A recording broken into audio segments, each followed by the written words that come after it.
Alice's Adventures in Wonderland by Lewis Carroll. Chapter 1. Down the Rabbit Hole.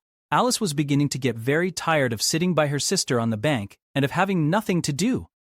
Once or twice she had peeped into the book her sister was reading, but it had no pictures or conversations in it. And what is the use of a book, thought Alice, without pictures or conversations? So she was considering in her own mind, as well as she could, for the hot day made her feel very sleepy and stupid, whether the pleasure of making a daisy chain would be worth the trouble of getting up and picking the daisies, when suddenly a white rabbit with pink eyes ran close by her. There was nothing so very remarkable in that, nor did Alice think it so very much out of the way to hear the rabbit say to itself, oh dear, I shall be late." When she thought it over afterwards, it occurred to her that she ought to have wondered at this, but at the time it all seemed quite natural. But when the rabbit actually took a watch out of its waistcoat pocket and looked at it, and then hurried on, Alice started to her feet, for it flashed across her mind that she had never before seen a rabbit with either a waistcoat pocket or a watch to take out of it, and burning with curiosity, she ran across the field after it, and fortunately was just in time to see it pop down a large rabbit hole under the hedge. In another moment, down went Alice after it, never once considering how in the world she was to get out again. The rabbit hole went straight on like a tunnel for some way, and then dipped suddenly down, so suddenly that Alice had not a moment to think about stopping herself before she found herself falling down a very deep well. Either the well was very deep or she fell very slowly, for she had plenty of time as she went down to look about her and to wonder what was going to happen next. First, she tried to look down and make out what she was coming to, but it was too dark to see anything. Then she looked at the sides of the well and noticed that they were filled with cupboards and bookshelves. Here and there she saw maps and pictures hung upon pegs. She took down a jar from one of the shelves as she passed. It was labeled orange marmalade, but to her great disappointment it was empty. She did not like to drop the jar for fear of killing somebody underneath, so managed to put it into one of the cupboards as she fell past it. Well, thought Alice to herself, after such a fall as this I shall think nothing of tumbling downstairs. How brave they'll all think me at home. Why, I wouldn't say anything about it even if I fell off the top of the house, which was very likely true. Down, down, down. Would the fall never come to an end? I wonder how many miles I've fallen by this time, she said aloud. I must be getting somewhere near the center of the earth. Let me see. That would be 4,000 miles down, I think. For you see, Alice had learnt several things of this sort in her lessons in the schoolroom, and though this was not a very good opportunity for showing off her knowledge, as there was no one to listen to her, still it was good practice to say it over. Yes, that's about the right distance, but then I wonder what latitude or longitude I've got to. Alice had no idea what latitude was, or longitude either, but thought they were nice, grand words to say. Presently she began again. I wonder if I shall fall right through the earth. How funny it'll seem to come out among the people that walk with their heads downward.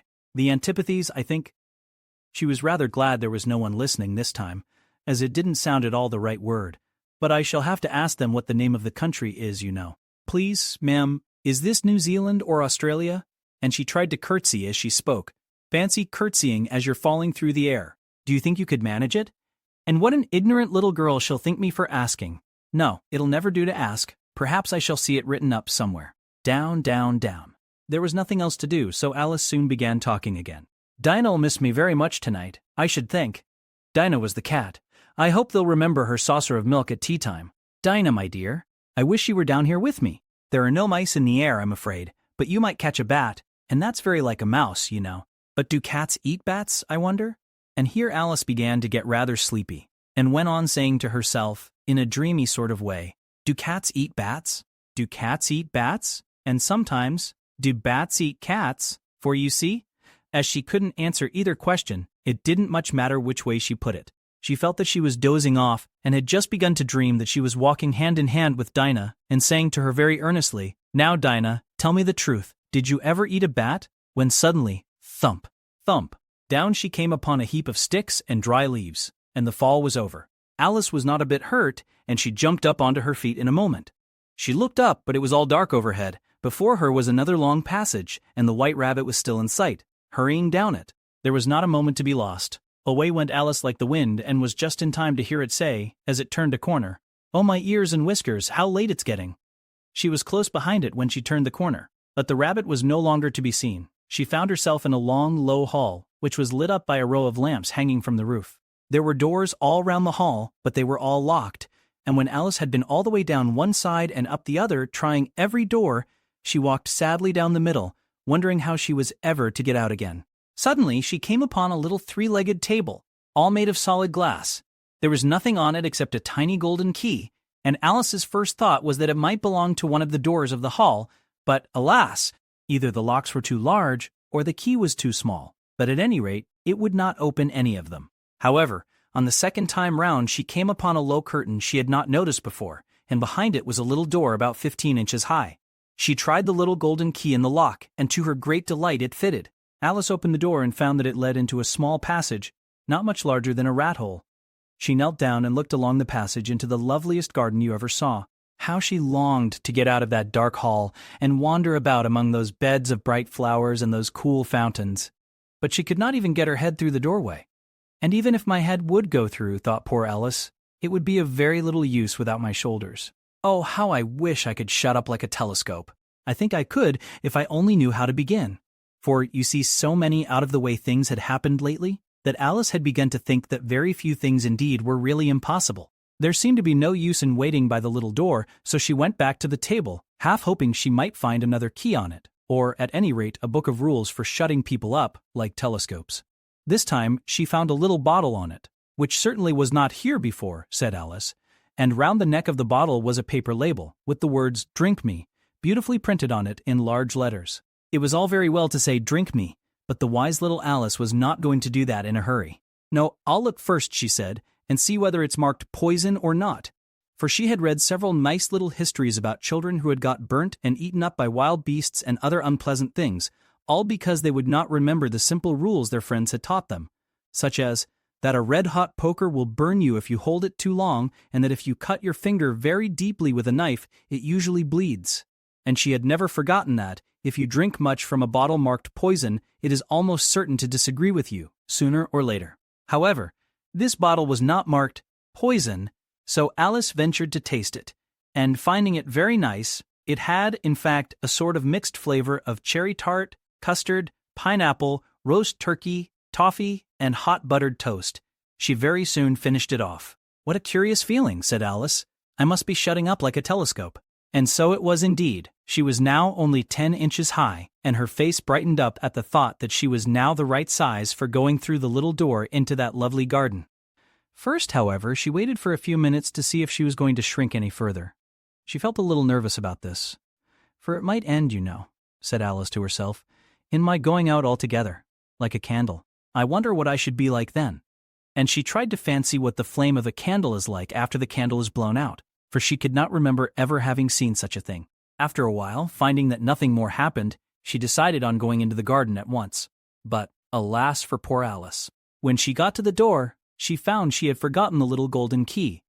And when she went back to the table for it, she found she could not possibly reach it. She could see it quite plainly through the glass, and she tried her best to climb up one of the legs of the table, but it was too slippery, and when she had tired herself out with trying, the poor little thing sat down and cried. "Come, there's no use in crying like that," said Alice to herself rather sharply. "I advise you to leave off this minute." She generally gave herself very good advice, though she very seldom followed it. And sometimes she scolded herself so severely as to bring tears into her eyes, and once she remembered trying to box her own ears for having cheated herself in a game of croquet she was playing against herself, for this curious child was very fond of pretending to be two people. "But it's no use now," thought poor Alice, "to pretend to be two people. Why, there's hardly enough of me left to make one respectable person." Soon her eye fell on a little glass box that was lying under the table. She opened it, and found in it a very small cake, on which the words, "Eat me," were beautifully marked in currants. "Well, I'll eat it," said Alice, "and if it makes me grow larger, I can reach the key, and if it makes me grow smaller, I can creep under the door. So either way, I'll get into the garden, and I don't care which happens." She ate a little bit, and said anxiously to herself, "Which way? Which way?" Holding her hand on the top of her head to feel which way it was growing, and she was quite surprised to find that she remained the same size.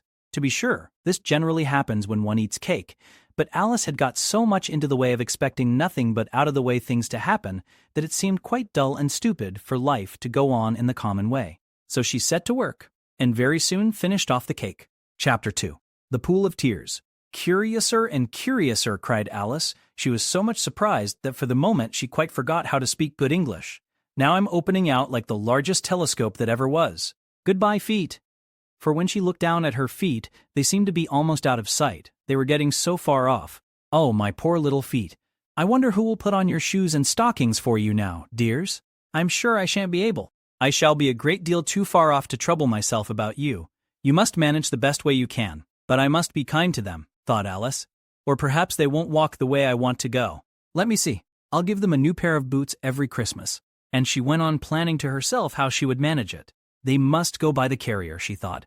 And how funny it'll seem sending presents to one's own feet. And how odd the directions will look. Alice's right foot, Esquire, hearthrug, near the fender, with Alice's love. Oh dear, what nonsense I'm talking. Just then her head struck against the roof of the hall. In fact, she was now more than 9 feet high, and she at once took up the little golden key and hurried off to the garden door. Poor Alice. It was as much as she could do, lying down on one side to look through into the garden with one eye. But to get through was more hopeless than ever. She sat down and began to cry again. You ought to be ashamed of yourself, said Alice. A great girl like you, she might well say this, to go on crying in this way. Stop this moment, I tell you. But she went on all the same, shedding gallons of tears, until there was a large pool all round her, about 4 inches deep and reaching half down the hall. After a time, she heard a little pattering of feet in the distance, and she hastily dried her eyes to see what was coming. It was the White Rabbit returning, splendidly dressed, with a pair of white kid gloves in one hand and a large fan in the other. He came trotting along in a great hurry, muttering to himself as he came, Oh, the Duchess, the Duchess! Oh, won't she be savage if I've kept her waiting? Alice felt so desperate that she was ready to ask help of anyone. So, when the rabbit came near her, she began, in a low, timid voice. If you please, sir. The rabbit started violently, dropped the white kid gloves and the fan, and scurried away into the darkness, as hard as he could go. Alice took up the fan and gloves, and, as the hall was very hot, she kept fanning herself all the time she went on talking. Dear, dear, how queer everything is today. And yesterday, things went on just as usual. I wonder if I've been changed in the night? Let me think. Was I the same when I got up this morning? I almost think I can remember feeling a little different. But if I'm not the same, the next question is, who in the world am I? Ah, that's the great puzzle. And she began thinking over all the children she knew that were of the same age as herself to see if she could have been changed for any of them. I'm sure I'm not Ada, she said, for her hair goes in such long ringlets, and mine doesn't go in ringlets at all, and I'm sure I can't be Mabel, for I know all sorts of things, and she knows such a very little. Besides, she's she, and I'm I, and, oh dear, how puzzling it all is. I'll try if I know all the things I used to know. Let me see, 4 times 5 is 12, and 4 times 6 is 13, and 4 times 7 is, oh dear, I shall never get to 20 at that rate. However, the multiplication table doesn't signify. Let's try geography. London is the capital of Paris, and Paris is the capital of Rome. And Rome, no, that's all wrong, I'm certain. I must have been changed for Mabel. I'll try and say, how doth the little... And she crossed her hands on her lap, as if she were saying lessons, and began to repeat it. But her voice sounded hoarse and strange, and the words did not come the same as they used to do. How doth the little crocodile improve his shining tail, and pour the waters of the Nile on every golden scale? How cheerfully he seems to grin, how neatly spread his claws, and welcome little fishes in with gently smiling jaws. I'm sure those are not the right words, said poor Alice, and her eyes filled with tears again as she went on. I must be Mabel after all, and I shall have to go and live in that poky little house, and have next to no toys to play with, and oh, ever so many lessons to learn. No, I've made up my mind about it. If I'm Mabel, I'll stay down here. It'll be no use their putting their heads down and saying, Come up again, dear. I shall only look up and say, Who am I then? Tell me that first, and then, if I like being that person, I'll come up. If not, I'll stay down here till I'm somebody else. But, oh dear, cried Alice with a sudden burst of tears. I do wish they would put their heads down. I am so very tired of being all alone here. As she said this, she looked down at her hands, and was surprised to see that she had put on one of the rabbit's little white kid gloves while she was talking. How can I have done that? She thought. I must be growing small again. She got up and went to the table to measure herself by it, and found that, as nearly as she could guess, she was now about 2 feet high and was going on shrinking rapidly. She soon found out that the cause of this was the fan she was holding, and she dropped it hastily, just in time to avoid shrinking away altogether. That was a narrow escape, said Alice, a good deal frightened at the sudden change, but very glad to find herself still in existence. And now for the garden, and she ran with all speed back to the little door. But alas, the little door was shut again, and the little golden key was lying on the glass table as before. And things are worse than ever, thought the poor child. For I never was so small as this before. Never. And I declare it's too bad that it is. As she said these words, her foot slipped, and in another moment, splash! She was up to her chin in salt water. Her first idea was that she had somehow fallen into the sea, and in that case, I can go back by railway, she said to herself. Alice had been to the seaside once in her life, and had come to the general conclusion that wherever you go to on the English coast, you find a number of bathing machines in the sea, some children digging in the sand with wooden spades, then a row of lodging houses, and behind them a railway station. However, she soon made out that she was in the pool of tears which she had wept when she was 9 feet high. I wish I hadn't cried so much, said Alice as she swam about, trying to find her way out. I shall be punished for it now, I suppose, by being drowned in my own tears. That will be a queer thing, to be sure. However, everything is queer today. Just then she heard something splashing about in the pool a little way off, and she swam nearer to make out what it was. At first she thought it must be a walrus or hippopotamus, but then she remembered how small she was now, and she soon made out that it was only a mouse that had slipped in like herself. Would it be of any use now, thought Alice, to speak to this mouse? Everything is so out of the way down here that I should think very likely it can talk. At any rate, there's no harm in trying. So she began. Oh, mouse, do you know the way out of this pool? I am very tired of swimming about here, oh mouse. Alice thought this must be the right way of speaking to a mouse. She had never done such a thing before, but she remembered having seen in her brother's Latin grammar, a mouse of a mouse to a mouse, oh mouse. The mouse looked at her rather inquisitively, and seemed to her to wink with one of its little eyes, but it said nothing. Perhaps it doesn't understand English, thought Alice. I dare say it's a French mouse, come over with William the Conqueror. For, with all her knowledge of history, Alice had no very clear notion how long ago anything had happened. So she began again. Où est ma chatte? Which was the first sentence in her French lesson book. The mouse gave a sudden leap out of the water, and seemed to quiver all over with fright. Oh, I beg your pardon, cried Alice hastily, afraid that she had hurt the poor animal's feelings. I quite forgot you didn't like cats. Not like cats, cried the mouse in a shrill, passionate voice. Would you like cats if you were me? Well, perhaps not, said Alice in a soothing tone. Don't be angry about it. And yet, I wish I could show you our cat Dinah. I think you'd take a fancy to cats if you could only see her. She is such a dear, quiet thing, Alice went on, half to herself, as she swam lazily about in the pool, and she sits purring so nicely by the fire, licking her paws and washing her face, and she is such a nice soft thing to nurse, and she's such a capital one for catching mice. Oh, I beg your pardon, cried Alice again, for this time the mouse was bristling all over, and she felt certain it must be really offended. We won't talk about her any more if you'd rather not. We indeed, cried the mouse, who was trembling down to the end of his tail. As if I would talk on such a subject. Our family always hated cats, nasty, low, vulgar things. Don't let me hear the name again. I won't indeed, said Alice, in a great hurry to change the subject of conversation. Are you fond of dogs? The mouse did not answer, so Alice went on eagerly. There is such a nice little dog near our house I should like to show you. A little bright-eyed terrier, you know, with, oh, such long curly brown hair. And it'll fetch things when you throw them, and it'll sit up and beg for its dinner, and all sorts of things, I can't remember half of them. And it belongs to a farmer, you know, and he says it's so useful it's worth £100, he says. It kills all the rats and— Oh dear, cried Alice in a sorrowful tone.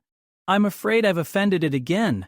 For the mouse was swimming away from her as hard as it could go and making quite a commotion in the pool as it went. So she called softly after it, Mouse dear, do come back again, and we won't talk about cats or dogs either, if you don't like them. When the mouse heard this, it turned round and swam slowly back to her. Its face was quite pale, with passion, Alice thought, and it said in a low, trembling voice, Let us get to the shore, and then I'll tell you my history, and you'll understand why it is I hate cats and dogs. It was high time to go, for the pool was getting quite crowded with the birds and animals that had fallen into it. There were a duck and a dodo, a lory and an eaglet, and several other curious creatures. Alice led the way, and the whole party swam to the shore. Chapter 3. A caucus race and a long tail. They were indeed a queer-looking party that assembled on the bank, the birds with draggled feathers, the animals with their fur clinging close to them, and all dripping wet, cross, and uncomfortable. The first question, of course, was how to get dry again. They had a consultation about this, and after a few minutes it seemed quite natural to Alice to find herself talking familiarly with them, as if she had known them all her life. Indeed, she had quite a long argument with the lory, who at last turned sulky, and would only say, I am older than you, and must know better, and this Alice would not allow without knowing how old it was, and as the lorry positively refused to tell its age, there was no more to be said. At last the mouse, who seemed to be a person of authority among them, called out, "Sit down, all of you, and listen to me. I'll soon make you dry enough." They all sat down at once, in a large ring, with the mouse in the middle. Alice kept her eyes anxiously fixed on it, for she felt sure she would catch a bad cold if she did not get dry very soon. "Ahem," said the mouse with an important air. "Are you all ready? This is the driest thing I know. Silence all round, if you please." William the Conqueror, whose cause was favored by the Pope, was soon submitted to by the English, who wanted leaders, and had been of late much accustomed to usurpation and conquest. Edwin and Morcar, the Earls of Mercia and Northumbria. "Ah," said the lorry with a shiver. "I beg your pardon," said the mouse, frowning, but very politely. "Did you speak?" "Not I," said the lorry hastily. "I thought you did," said the mouse. "I proceed. Edwin and Morcar, the Earls of Mercia and Northumbria, declared for him, and even Stigand, the patriotic Archbishop of Canterbury, found it advisable." "Found what?" said the duck. "Found it," the mouse replied rather crossly. "Of course you know what it means." "I know what it means well enough when I find a thing," said the duck. "It's generally a frog or a worm. The question is, what did the Archbishop find?" The mouse did not notice this question, but hurriedly went on. "Found it advisable to go with Edgar Atheling to meet William and offer him the crown. William's conduct at first was moderate. But the insolence of his Normans, how are you getting on now, my dear?" it continued, turning to Alice as it spoke. "As wet as ever," said Alice in a melancholy tone. "It doesn't seem to dry me at all." "In that case," said the dodo solemnly, rising to its feet, "I move that the meeting adjourn, for the immediate adoption of more energetic remedies." "Speak English," said the eaglet. "I don't know the meaning of half those long words, and, what's more, I don't believe you do either." And the eaglet bent down its head to hide a smile. Some of the other birds tittered audibly. "What I was going to say," said the dodo in an offended tone, "was that the best thing to get us dry would be a caucus race." "What is a caucus race?" said Alice.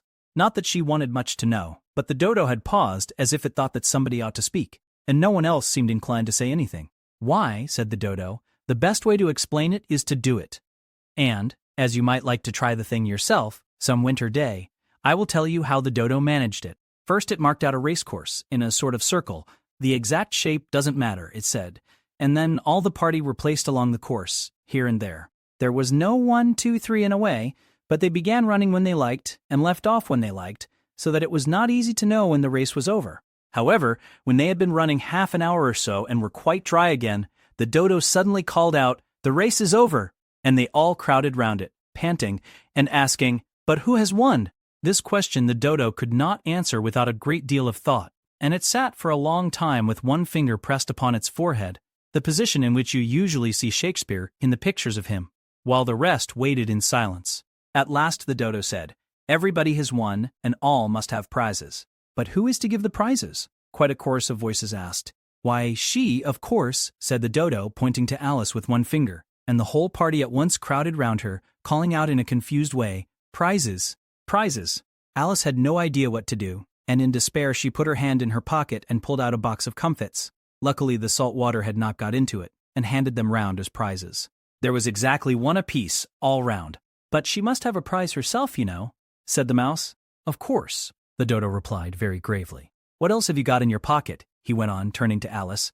'Only a thimble,' said Alice sadly. 'Hand it over here,' said the dodo. Then they all crowded round her once more, while the dodo solemnly presented the thimble, saying, 'We beg your acceptance of this elegant thimble.' And, when it had finished this short speech, they all cheered. Alice thought the whole thing very absurd, but they all looked so grave that she did not dare to laugh, and, as she could not think of anything to say, she simply bowed, and took the thimble, looking as solemn as she could. The next thing was to eat the comfits. This caused some noise and confusion, as the large birds complained that they could not taste theirs, and the small ones choked and had to be patted on the back. However, it was over at last, and they sat down again in a ring and begged the mouse to tell them something more. 'You promised to tell me your history, you know,' said Alice, 'and why it is you hate C and D.' She added in a whisper, half afraid that it would be offended again. 'Mine is a long and a sad tale,' said the mouse, turning to Alice and sighing. 'It is a long tale, certainly,' said Alice, looking down with wonder at the mouse's tail. 'But why do you call it sad?' And she kept on puzzling about it while the mouse was speaking, so that her idea of the tale was something like this. Fury said to a mouse that he met in the house, 'Let us both go to law.' I will prosecute you. Come, I'll take no denial. We must have a trial, for really this morning I've nothing to do," said the mouse to the cur. "Such a trial, dear sir, with no jury or judge, would be wasting our breath." "I'll be judge, I'll be jury," said cunning old Fury. "I'll try the whole cause, and condemn you to death." "You are not attending," said the mouse to Alice severely. "What are you thinking of?" "I beg your pardon," said Alice very humbly. "You had got to the fifth bend, I think?" "I had not," cried the mouse sharply and very angrily. "A knot," said Alice, always ready to make herself useful and looking anxiously about her. "Oh, do let me help to undo it." "I shall do nothing of the sort," said the mouse, getting up and walking away. "You insult me by talking such nonsense." "I didn't mean it," pleaded poor Alice. "But you're so easily offended, you know." The mouse only growled in reply. "Please come back and finish your story," Alice called after it, and the others all joined in chorus. "Yes, please do." But the mouse only shook its head impatiently and walked a little quicker. "What a pity it wouldn't stay," sighed the lory, as soon as it was quite out of sight, and an old crab took the opportunity of saying to her daughter, "Ah, my dear, let this be a lesson to you never to lose your temper." "Hold your tongue, Ma," said the young crab, a little snappishly. "You're enough to try the patience of an oyster." "I wish I had our Dinah here, I know I do," said Alice aloud, addressing nobody in particular. "She'd soon fetch it back." "And who is Dinah, if I might venture to ask the question?" said the lory. Alice replied eagerly, for she was always ready to talk about her pet. "Dinah's our cat, and she's such a capital one for catching mice you can't think. And oh, I wish you could see her after the birds. Why, she'll eat a little bird as soon as look at it." This speech caused a remarkable sensation among the party. Some of the birds hurried off at once. One old magpie began wrapping itself up very carefully, remarking, "I really must be getting home, the night air doesn't suit my throat." And a canary called out in a trembling voice to its children, "Come away, my dears. It's high time you were all in bed." On various pretexts, they all moved off, and Alice was soon left alone. "I wish I hadn't mentioned Dinah," she said to herself in a melancholy tone. "Nobody seems to like her, down here, and I'm sure she's the best cat in the world. Oh, my dear Dinah, I wonder if I shall ever see you any more." And here poor Alice began to cry again, for she felt very lonely and low-spirited. In a little while, however, she again heard a little pattering of footsteps in the distance, and she looked up eagerly, half hoping that the mouse had changed his mind and was coming back to finish his story. Chapter 4. The Rabbit Sends in a Little Bill. It was the White Rabbit, trotting slowly back again, and looking anxiously about as it went, as if it had lost something, and she heard it muttering to itself, "The Duchess! The Duchess! Oh, my dear paws! Oh, my fur and whiskers! She'll get me executed, as sure as ferrets are ferrets. Where can I have dropped them, I wonder?" Alice guessed in a moment that it was looking for the fan and the pair of white kid gloves, and she very good-naturedly began hunting about for them, but they were nowhere to be seen. Everything seemed to have changed since her swim in the pool, and the great hall, with the glass table and the little door, had vanished completely. Very soon the rabbit noticed Alice as she went hunting about, and called out to her in an angry tone, "Why, Mary Ann, what are you doing out here? Run home this moment and fetch me a pair of gloves and a fan. Quick, now!" And Alice was so much frightened that she ran off at once in the direction it pointed to, without trying to explain the mistake it had made. "He took me for his housemaid," she said to herself as she ran. "How surprised he'll be when he finds out who I am. But I'd better take him his fan and gloves, that is, if I can find them." As she said this, she came upon a neat little house, on the door of which was a bright brass plate with the name W.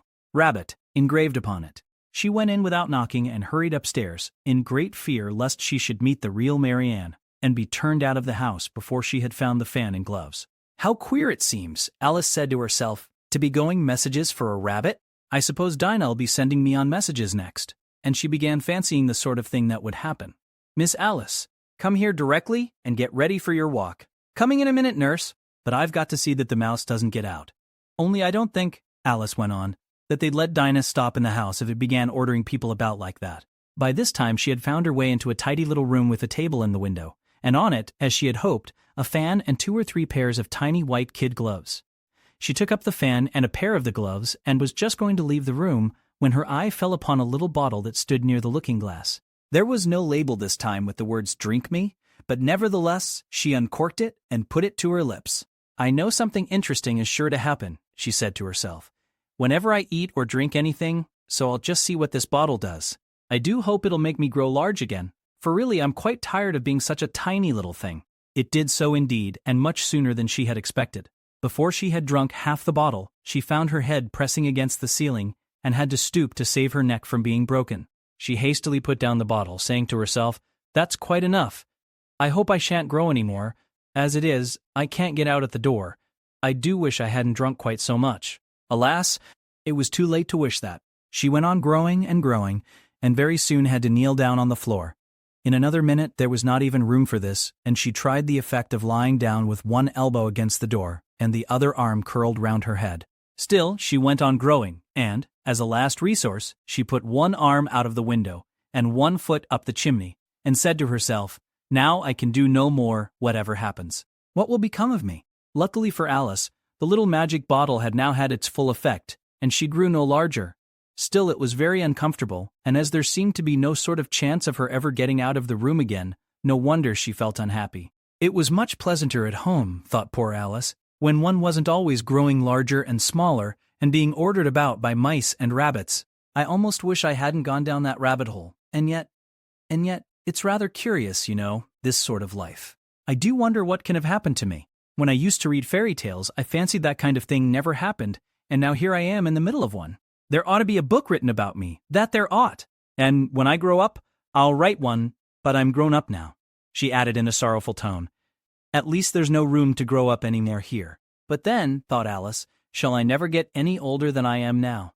That'll be a comfort one way, never to be an old woman, but then always to have lessons to learn. Oh, I shouldn't like that? Oh, you foolish Alice," she answered herself. "How can you learn lessons in here? Why, there's hardly room for you, and no room at all for any lesson books." And so she went on, taking first one side and then the other, and making quite a conversation of it altogether. But after a few minutes, she heard a voice outside and stopped to listen. "Mary Ann, Mary Ann," said the voice. "Fetch me my gloves this moment." Then came a little pattering of feet on the stairs. Alice knew it was the rabbit coming to look for her, and she trembled till she shook the house, quite forgetting that she was now about 1,000 times as large as the rabbit and had no reason to be afraid of it. Presently the rabbit came up to the door and tried to open it. But, as the door opened inwards, and Alice's elbow was pressed hard against it, that attempt proved a failure. Alice heard it say to itself, "Then I'll go round and get in at the window." "That you won't," thought Alice, and, after waiting till she fancied she heard the rabbit just under the window, she suddenly spread out her hand and made a snatch in the air. She did not get hold of anything, but she heard a little shriek and a fall and a crash of broken glass, from which she concluded that it was just possible it had fallen into a cucumber frame, or something of the sort. Next came an angry voice, the rabbit's Pat. "Pat, where are you?" And then a voice she had never heard before. "Sure then I'm here. Digging for apples, your honor." "Digging for apples indeed," said the rabbit angrily. "Here, come and help me out of this." Sounds of more broken glass. "Now tell me, Pat, what's that in the window?" "Sure, it's an arm, your honor." He pronounced it arum. "An arm, you goose. Who ever saw one that size? Why, it fills the whole window." "Sure it does, your honor, but it's an arm for all that." "Well, it's got no business there at any rate. Go and take it away." There was a long silence after this, and Alice could only hear whispers now and then, such as, "Sure, I don't like it, your honor, at all, at all. Do as I tell you, you coward." And at last she spread out her hand again and made another snatch in the air. This time there were 2 little shrieks, and more sounds of broken glass. "What a number of cucumber frames there must be," thought Alice. "I wonder what they'll do next. As for pulling me out of the window, I only wish they could. I'm sure I don't want to stay in here any longer." She waited for some time without hearing anything more. At last came a rumbling of little cartwheels and the sound of a good many voices all talking together. She made out the words, "Where's the other ladder? Why, I hadn't to bring but one. Bill's got the other. Bill, fetch it here, lad. Here, put 'em up at this corner. No, tie 'em together first. They don't reach half high enough yet. Oh, they'll do well enough. Don't be particular. Here, Bill, catch hold of this rope. Will the roof bear? Mind that loose slate? Oh, it's coming down. Heads below." A loud crash. "Now, who did that?" "It was Bill, I fancy." "Who's to go down the chimney?" "Nay, I shan't. You do it." "That I won't then. Bill's to go down. Here, Bill." "The master says you're to go down the chimney." "Oh, so Bill's got to come down the chimney, has he?" said Alice to herself. "Shy, they seem to put everything upon Bill. I wouldn't be in Bill's place for a good deal. This fireplace is narrow, to be sure, but I think I can kick a little." She drew her foot as far down the chimney as she could, and waited till she heard a little animal, she couldn't guess of what sort it was, scratching and scrambling about in the chimney close above her. Then, saying to herself, "This is Bill," she gave one sharp kick and waited to see what would happen next.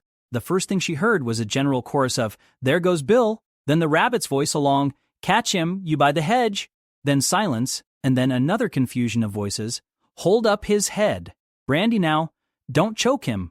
How was it, old fellow? What happened to you? Tell us all about it. Last came a little feeble, squeaking voice. That's Bill, thought Alice. Well, I hardly know no more, thank ye. I'm better now. But I'm a deal too flustered to tell you all. I know is, something comes at me like a jack-in-the-box, and up I goes like a skyrocket. So you did, old fellow, said the others.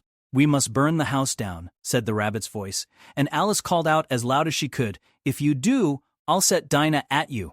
There was a dead silence instantly, and Alice thought to herself, I wonder what they will do next. If they had any sense, they'd take the roof off. After a minute or two, they began moving about again, and Alice heard the rabbit say, A barrowful will do, to begin with. A barrowful of what? Thought Alice.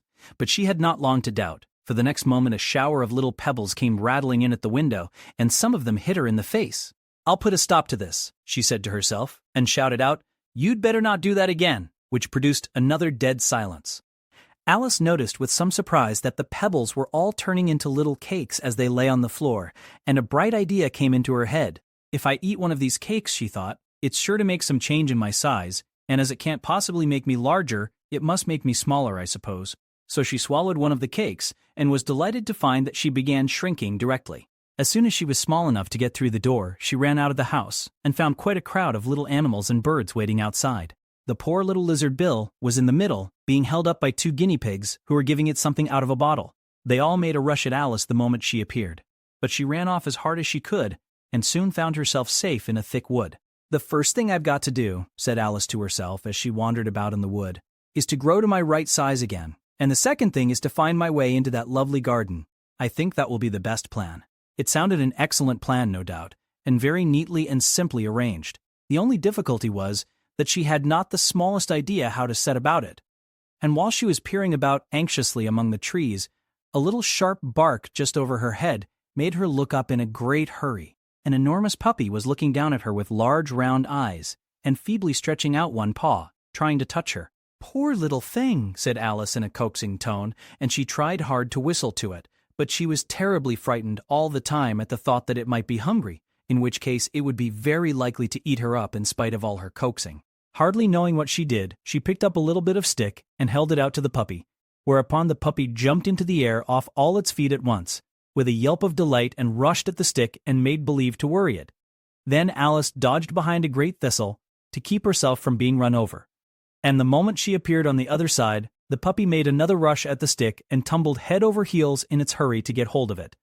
Then Alice, thinking it was very like having a game of play with a cart horse, and expecting every moment to be trampled under its feet, ran round the thistle again. Then the puppy began a series of short charges at the stick, running a very little way forwards each time, and a long way back, and barking hoarsely all the while, till at last it sat down a good way off, panting, with its tongue hanging out of its mouth, and its great eyes half shut. This seemed to Alice a good opportunity for making her escape, so she set off at once, and ran till she was quite tired and out of breath, and till the puppy's bark sounded quite faint in the distance. And yet what a dear little puppy it was, said Alice, as she leant against a buttercup to rest herself and fanned herself with one of the leaves. I should have liked teaching it tricks very much, if I'd only been the right size to do it. Oh dear, I'd nearly forgotten that I've got to grow up again. Let me see, how is it to be managed? I suppose I ought to eat or drink something or other, but the great question is, what? The great question certainly was, what? Alice looked all round her at the flowers and the blades of grass, but she did not see anything that looked like the right thing to eat or drink under the circumstances. There was a large mushroom growing near her, about the same height as herself, and when she had looked under it, and on both sides of it, and behind it, it occurred to her that she might as well look and see what was on the top of it. She stretched herself up on tiptoe and peeped over the edge of the mushroom, and her eyes immediately met those of a large blue caterpillar that was sitting on the top with its arms folded, quietly smoking a long hookah, and taking not the smallest notice of her or of anything else. Chapter 5. Advice from a Caterpillar. The caterpillar and Alice looked at each other for some time in silence. At last, the caterpillar took the hookah out of its mouth and addressed her in a languid, sleepy voice. "Who are you?" said the caterpillar. This was not an encouraging opening for a conversation. Alice replied rather shyly, I hardly know, sir, just at present. At least I know who I was when I got up this morning, but I think I must have been changed several times since then. What do you mean by that? said the caterpillar sternly. Explain yourself. I can't explain myself, I'm afraid, sir, said Alice, because I'm not myself, you see. I don't see, said the caterpillar. I'm afraid I can't put it more clearly, Alice replied very politely, for I can't understand it myself to begin with, and being so many different sizes in a day is very confusing. It isn't, said the caterpillar. Well, perhaps you haven't found it so yet, said Alice, but when you have to turn into a chrysalis, you will someday, you know, and then after that into a butterfly, I should think you'll feel it a little queer, won't you? Not a bit, said the caterpillar. Well, perhaps your feelings may be different, said Alice. All I know is it would feel very queer to me. You, said the caterpillar contemptuously. Who are you? Which brought them back again to the beginning of the conversation. Alice felt a little irritated at the caterpillars making such very short remarks, and she drew herself up and said very gravely, I think you ought to tell me who you are first. Why? Said the caterpillar. Here was another puzzling question. And as Alice could not think of any good reason, and as the caterpillar seemed to be in a very unpleasant state of mind, she turned away. Come back, the caterpillar called after her. I've something important to say. This sounded promising, certainly. Alice turned and came back again. Keep your temper, said the caterpillar. Is that all? Said Alice, swallowing down her anger as well as she could. No, said the caterpillar. Alice thought she might as well wait, as she had nothing else to do, and perhaps after all it might tell her something worth hearing. For some minutes it puffed away without speaking, but at last it unfolded its arms, took the hookah out of its mouth again, and said, So you think you're changed, do you? I'm afraid I am, sir, said Alice. I can't remember things as I used, and I don't keep the same size for 10 minutes together. Can't remember what things? Said the caterpillar. Well, I've tried to say, how doth the little busy bee, but it all came different. Alice replied in a very melancholy voice. Repeat. You are old, Father William, said the caterpillar. Alice folded her hands and began. You are old, Father William, the young man said, and your hair has become very white, and yet you incessantly stand on your head. Do you think at your age it is right? In my youth, Father William replied to his son, I feared it might injure the brain, but now that I'm perfectly sure I have none, why, I do it again and again. You are old, said the youth, as I mentioned before, and have grown most uncommonly fat. Yet you turned a back somersault in at the door. Pray, what is the reason of that? In my youth, said the sage, as he shook his grey locks, I kept all my limbs very supple, by the use of this ointment, 1 shilling the box. Allow me to sell you a couple? You are old, said the youth, and your jaws are too weak for anything tougher than suet, yet you finished the goose with the bones and the beak. Pray, how did you manage to do it? In my youth, said his father, I took to the law and argued each case with my wife, and the muscular strength which it gave to my jaw has lasted the rest of my life. You are old, said the youth. One would hardly suppose that your eye was as steady as ever, yet you balanced an eel on the end of your nose. What made you so awfully clever? I have answered 3 questions, and that is enough, said his father. Don't give yourself airs. Do you think I can listen all day to such stuff? Be off, or I'll kick you downstairs. That is not said right, said the caterpillar. Not quite right, I'm afraid, said Alice timidly. Some of the words have got altered. It is wrong from beginning to end, said the caterpillar decidedly, and there was silence for some minutes. The caterpillar was the first to speak. What size do you want to be? It asked. Oh, I'm not particular as to size, Alice hastily replied. Only one doesn't like changing so often, you know. I don't know, said the caterpillar. Alice said nothing. She had never been so much contradicted in her life before, and she felt that she was losing her temper. Are you content now? Said the caterpillar. Well, I should like to be a little larger, sir, if you wouldn't mind, said Alice.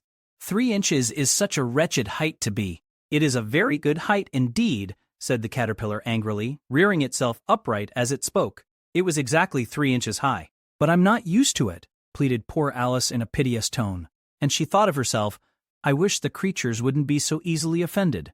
You'll get used to it in time, said the caterpillar, and it put the hookah into its mouth and began smoking again. This time Alice waited patiently until it chose to speak again. In a minute or two, the caterpillar took the hookah out of its mouth and yawned once or twice and shook itself. Then it got down off the mushroom and crawled away in the grass, merely remarking as it went, One side will make you grow taller, and the other side will make you grow shorter. One side of what? The other side of what? Thought Alice to herself. Of the mushroom, said the caterpillar, just as if she had asked it aloud, and in another moment it was out of sight. Alice remained looking thoughtfully at the mushroom for a minute, trying to make out which were the 2 sides of it, and, as it was perfectly round, she found this a very difficult question. However, at last she stretched her arms round it as far as they would go, and broke off a bit of the edge with each hand.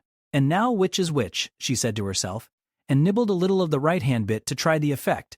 The next moment, she felt a violent blow underneath her chin. It had struck her foot. She was a good deal frightened by this very sudden change, but she felt that there was no time to be lost as she was shrinking rapidly.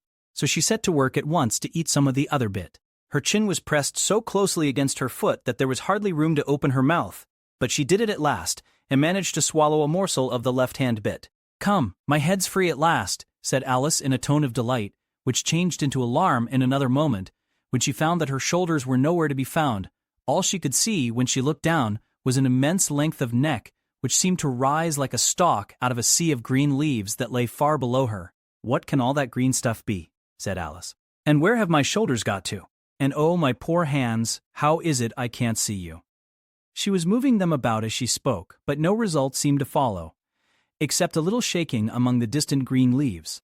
As there seemed to be no chance of getting her hands up to her head, she tried to get her head down to them, and was delighted to find that her neck would bend about easily in any direction like a serpent. She had just succeeded in curving it down into a graceful zigzag, and was going to dive in among the leaves, which she found to be nothing but the tops of the trees under which she had been wandering, when a sharp hiss made her draw back in a hurry.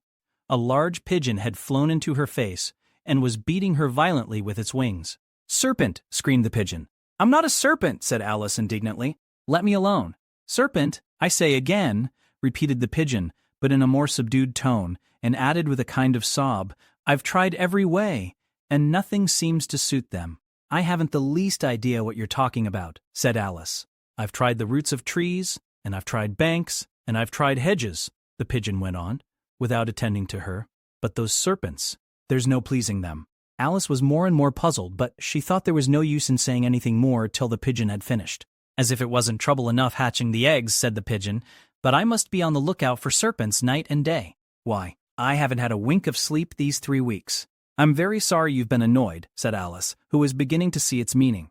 "And just as I'd taken the highest tree in the wood," continued the pigeon, raising its voice to a shriek, "and just as I was thinking I should be free of them at last, they must needs come wriggling down from the sky. Ah, serpent! But I'm not a serpent, I tell you," said Alice. I'm a... "Well, what are you?" said the pigeon. "I can see you're trying to invent something." I'm a little girl," said Alice rather doubtfully, as she remembered the number of changes she had gone through that day. "A likely story indeed," said the pigeon in a tone of the deepest contempt. "I've seen a good many little girls in my time, but never one with such a neck as that. No, no! You're a serpent, and there's no use denying it. I suppose you'll be telling me next that you never tasted an egg." "I have tasted eggs, certainly," said Alice, who was a very truthful child. "But little girls eat eggs quite as much as serpents do, you know." "I don't believe it," said the pigeon. "But if they do, why then they're a kind of serpent, that's all I can say." This was such a new idea to Alice that she was quite silent for a minute or two, which gave the pigeon the opportunity of adding, "You're looking for eggs. I know that well enough. And what does it matter to me whether you're a little girl or a serpent?" "It matters a good deal to me," said Alice hastily, "but I'm not looking for eggs as it happens, and if I was, I shouldn't want yours. I don't like them raw." "Well, be off then," said the pigeon in a sulky tone, as it settled down again into its nest. Alice crouched down among the trees as well as she could, for her neck kept getting entangled among the branches, and every now and then she had to stop and untwist it. After a while she remembered that she still held the pieces of mushroom in her hands, and she set to work very carefully, nibbling first at one and then at the other, and growing sometimes taller and sometimes shorter, until she had succeeded in bringing herself down to her usual height. It was so long since she had been anything near the right size that it felt quite strange at first, but she got used to it in a few minutes and began talking to herself as usual. "Come, there's half my plan done now. How puzzling all these changes are. I'm never sure what I'm going to be, from one minute to another. However, I've got back to my right size. The next thing is to get into that beautiful garden. How is that to be done, I wonder?" As she said this, she came suddenly upon an open place, with a little house in it about 4 feet high. "Whoever lives there," thought Alice, "it'll never do to come upon them this size. Why, I should frighten them out of their wits." So she began nibbling at the right-hand bit again, and did not venture to go near the house till she had brought herself down to 9 inches high. Chapter 6. Pig and Pepper. For a minute or two she stood looking at the house, and wondering what to do next, when suddenly a footman in livery came running out of the wood. She considered him to be a footman because he was in livery, otherwise, judging by his face only, she would have called him a fish, and rapped loudly at the door with his knuckles. It was opened by another footman in livery, with a round face and large eyes like a frog. And both footmen, Alice noticed, had powdered hair that curled all over their heads. She felt very curious to know what it was all about, and crept a little way out of the wood to listen. The fish footman began by producing from under his arm a great letter, nearly as large as himself, and this he handed over to the other, saying, in a solemn tone, for the Duchess, an invitation from the Queen to play croquet. The frog footman repeated, in the same solemn tone, only changing the order of the words a little, from the Queen, an invitation for the Duchess to play croquet. Then they both bowed low, and their curls got entangled together. Alice laughed so much at this that she had to run back into the wood for fear of their hearing her. And when she next peeped out, the fish footman was gone, and the other was sitting on the ground near the door, staring stupidly up into the sky. Alice went timidly up to the door and knocked. "There's no sort of use in knocking," said the footman, "and that for 2 reasons. First, because I'm on the same side of the door as you are. Secondly, because they're making such a noise inside, no one could possibly hear you. And, certainly there was a most extraordinary noise going on within, a constant howling and sneezing, and every now and then a great crash, as if a dish or kettle had been broken to pieces." "Please then," said Alice, "how am I to get in?" "There might be some sense in your knocking," the footman went on without attending to her, "if we had the door between us. For instance, if you were inside, you might knock, and I could let you out, you know." He was looking up into the sky all the time he was speaking, and this Alice thought decidedly uncivil. "But perhaps he can't help it," she said to herself. "His eyes are so very nearly at the top of his head. But at any rate, he might answer questions ... How am I to get in?" she repeated, aloud. "I shall sit here," the footman remarked, "till tomorrow." At this moment the door of the house opened and a large plate came skimming out, straight at the footman's head. It just grazed his nose and broke to pieces against one of the trees behind him. "Or next day, maybe." The footman continued in the same tone, exactly as if nothing had happened. "How am I to get in?" asked Alice again, in a louder tone. "Are you to get in at all?" said the footman. "That's the first question, you know." It was, no doubt, only Alice did not like to be told so. "It's really dreadful," she muttered to herself, "the way all the creatures argue. It's enough to drive one crazy." The footman seemed to think this a good opportunity for repeating his remark, with variations. "I shall sit here," he said, "on and off, for days and days." "But what am I to do?" said Alice. "Anything you like," said the footman, and began whistling. "Oh, there's no use in talking to him," said Alice desperately. "He's perfectly idiotic." And she opened the door and went in. The door led right into a large kitchen, which was full of smoke from one end to the other. The Duchess was sitting on a 3-legged stool in the middle, nursing a baby. The cook was leaning over the fire, stirring a large cauldron which seemed to be full of soup. "There's certainly too much pepper in that soup," Alice said to herself, as well as she could for sneezing. There was certainly too much of it in the air. Even the Duchess sneezed occasionally, and as for the baby, it was sneezing and howling alternately, without a moment's pause. The only things in the kitchen that did not sneeze were the cook and a large cat which was sitting on the hearth and grinning from ear to ear. "Please would you tell me," said Alice a little timidly, for she was not quite sure whether it was good manners for her to speak first, "why your cat grins like that?" "It's a Cheshire cat," said the Duchess, "and that's why." "Pig." She said the last word with such sudden violence that Alice quite jumped, but she saw in another moment that it was addressed to the baby, and not to her, so she took courage and went on again. "I didn't know that Cheshire cats always grinned.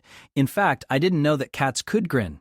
"They all can," said the Duchess, "and most of 'em do." "I don't know of any that do," Alice said very politely, feeling quite pleased to have got into a conversation.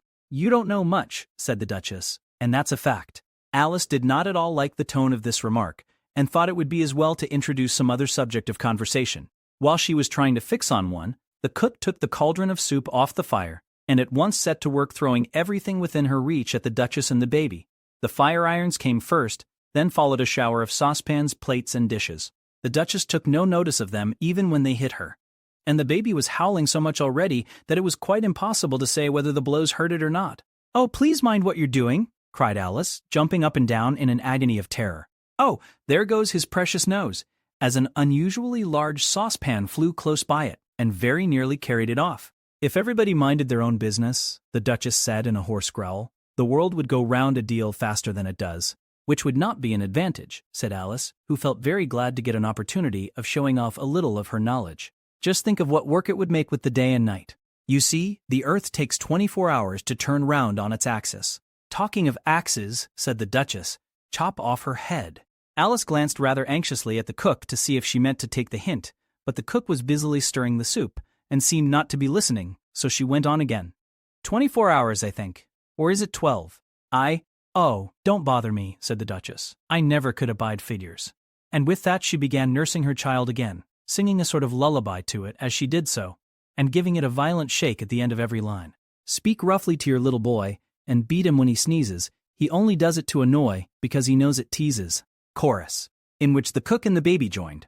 Wow! Wow! Wow! While the Duchess sang the second verse of the song, she kept tossing the baby violently up and down, and the poor little thing howled so that Alice could hardly hear the words. I speak severely to my boy. I beat him when he sneezes, for he can thoroughly enjoy the pepper when he pleases. Chorus. Wow! Wow! Wow! Here, you may nurse it a bit, if you like, the Duchess said to Alice, flinging the baby at her as she spoke. I must go and get ready to play croquet with the Queen. And she hurried out of the room. The cook threw a frying pan after her as she went out, but it just missed her. Alice caught the baby with some difficulty, as it was a queer-shaped little creature and held out its arms and legs in all directions, just like a starfish, thought Alice. The poor little thing was snorting like a steam engine when she caught it, and kept doubling itself up and straightening itself out again, so that, altogether, for the first minute or two, it was as much as she could do to hold it. As soon as she had made out the proper way of nursing it, which was to twist it up into a sort of knot, and then keep tight hold of its right ear and left foot so as to prevent its undoing itself, she carried it out into the open air. If I don't take this child away with me, thought Alice, they're sure to kill it in a day or two. Wouldn't it be murder to leave it behind? She said the last words out loud, and the little thing grunted in reply. It had left off sneezing by this time. Don't grunt, said Alice. That's not at all a proper way of expressing yourself. The baby grunted again, and Alice looked very anxiously into its face to see what was the matter with it. There could be no doubt that it had a very turn-up nose, much more like a snout than a real nose. Also, its eyes were getting extremely small for a baby. Altogether, Alice did not like the look of the thing at all. But perhaps it was only sobbing, she thought, and looked into its eyes again to see if there were any tears. No, there were no tears. If you're going to turn into a pig, my dear, said Alice seriously, I'll have nothing more to do with you. Mind now! The poor little thing sobbed again, or grunted, it was impossible to say which, and they went on for some while in silence. Alice was just beginning to think to herself, now what am I to do with this creature when I get it home? When it grunted again so violently that she looked down into its face in some alarm. This time there could be no mistake about it. It was neither more nor less than a pig, and she felt that it would be quite absurd for her to carry it further. So she set the little creature down, and felt quite relieved to see it trot away quietly into the wood. If it had grown up, she said to herself, it would have made a dreadfully ugly child. But it makes rather a handsome pig, I think. And she began thinking over other children she knew, who might do very well as pigs, and was just saying to herself, if one only knew the right way to change them, when she was a little startled by seeing the Cheshire Cat sitting on a bough of a tree a few yards off. The cat only grinned when it saw Alice. It looked good-natured, she thought. Still, it had very long claws and a great many teeth, so she felt that it ought to be treated with respect. Cheshire Puss, she began, rather timidly, as she did not at all know whether it would like the name. However, it only grinned a little wider. Come, it's pleased so far, thought Alice. And she went on. Would you tell me, please, which way I ought to go from here? That depends a good deal on where you want to get to, said the cat. I don't much care where, said Alice. Then it doesn't matter which way you go, said the cat. So long as I get somewhere, Alice added as an explanation. Oh, you're sure to do that, said the cat, if you only walk long enough. Alice felt that this could not be denied, so she tried another question. What sort of people live about here? In that direction, the cat said, waving its right paw round, lives a hatter, and, in that direction, waving the other paw, lives a March hare. Visit either you like, they're both mad. But I don't want to go among mad people, Alice remarked. Oh, you can't help that, said the cat. We're all mad here. I'm mad. You're mad. How do you know I'm mad? Said Alice. You must be, said the cat, or you wouldn't have come here. Alice didn't think that proved it at all. However, she went on, and how do you know that you're mad? To begin with, said the cat, a dog's not mad. You grant that? I suppose so, said Alice. Well then, the cat went on, you see, a dog growls when it's angry, and wags its tail when it's pleased. Now I growl when I'm pleased, and wag my tail when I'm angry. Therefore I'm mad. I call it purring, not growling, said Alice. Call it what you like, said the cat. Do you play croquet with the Queen today? I should like it very much, said Alice, but I haven't been invited yet. You'll see me there, said the cat, and vanished. Alice was not much surprised at this. She was getting so used to queer things happening. While she was looking at the place where it had been, it suddenly appeared again. "By the by, what became of the baby?" said the cat. "I'd nearly forgotten to ask." "It turned into a pig," Alice quietly said, just as if it had come back in a natural way. "I thought it would," said the cat, and vanished again. Alice waited a little, half expecting to see it again, but it did not appear, and after a minute or two, she walked on in the direction in which the March Hare was said to live. "I've seen hatters before," she said to herself. "The March Hare will be much the most interesting, and perhaps as this is May, it won't be raving mad, at least not so mad as it was in March." As she said this, she looked up, and there was the cat again, sitting on a branch of a tree. "Did you say pig or fig?" said the cat. "I said pig," replied Alice, "and I wish you wouldn't keep appearing and vanishing so suddenly. You make one quite giddy." "All right," said the cat, and this time it vanished quite slowly, beginning with the end of the tail and ending with the grin, which remained some time after the rest of it had gone. "Well, I've often seen a cat without a grin," thought Alice, "but a grin without a cat. It's the most curious thing I ever saw in my life." She had not gone much farther before she came in sight of the house of the March Hare. She thought it must be the right house because the chimneys were shaped like ears and the roof was thatched with fur. It was so large a house that she did not like to go nearer till she had nibbled some more of the left-hand bit of mushroom and raised herself to about 2 feet high. Even then she walked up towards it rather timidly, saying to herself, "Suppose it should be raving mad after all. I almost wish I'd gone to see the Hatter instead." Chapter 7. A Mad Tea Party. There was a table set out under a tree in front of the house, and the March Hare and the Hatter were having tea at it. A dormouse was sitting between them, fast asleep, and the other two were using it as a cushion, resting their elbows on it, and talking over its head. Very uncomfortable for the dormouse, thought Alice. Only, as it's asleep, I suppose it doesn't mind. The table was a large one, but the three were all crowded together at one corner of it. "No room! No room!" they cried out when they saw Alice coming. "There's plenty of room," said Alice indignantly, and she sat down in a large armchair at one end of the table. "Have some wine," the March Hare said in an encouraging tone. Alice looked all round the table, but there was nothing on it but tea. "I don't see any wine," she remarked. "There isn't any," said the March Hare. "Then it wasn't very civil of you to offer it," said Alice angrily. "It wasn't very civil of you to sit down without being invited," said the March Hare. "I didn't know it was your table," said Alice. "It's laid for a great many more than 3. "Your hair wants cutting," said the Hatter. He had been looking at Alice for some time with great curiosity, and this was his first speech. "You should learn not to make personal remarks," Alice said with some severity. "It's very rude." The Hatter opened his eyes very wide on hearing this, but all he said was, "Why is a raven like a writing desk?" "Come, we shall have some fun now," thought Alice.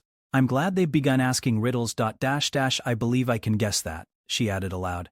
"Do you mean that you think you can find out the answer to it?" said the March Hare. "Exactly so," said Alice. "Then you should say what you mean," the March Hare went on. "I do," Alice hastily replied. At least I mean what I say. That's the same thing, you know." "Not the same thing a bit," said the Hatter. "You might just as well say that I see what I eat is the same thing as I eat what I see." "You might just as well say," added the March Hare, "that I like what I get is the same thing as I get what I like." "You might just as well say," added the Dormouse, who seemed to be talking in his sleep, "that I breathe when I sleep is the same thing as I sleep when I breathe." "It is the same thing with you," said the Hatter, and here the conversation dropped, and the party sat silent for a minute, while Alice thought over all she could remember about ravens and writing desks, which wasn't much. The Hatter was the first to break the silence. "What day of the month is it?" he said, turning to Alice.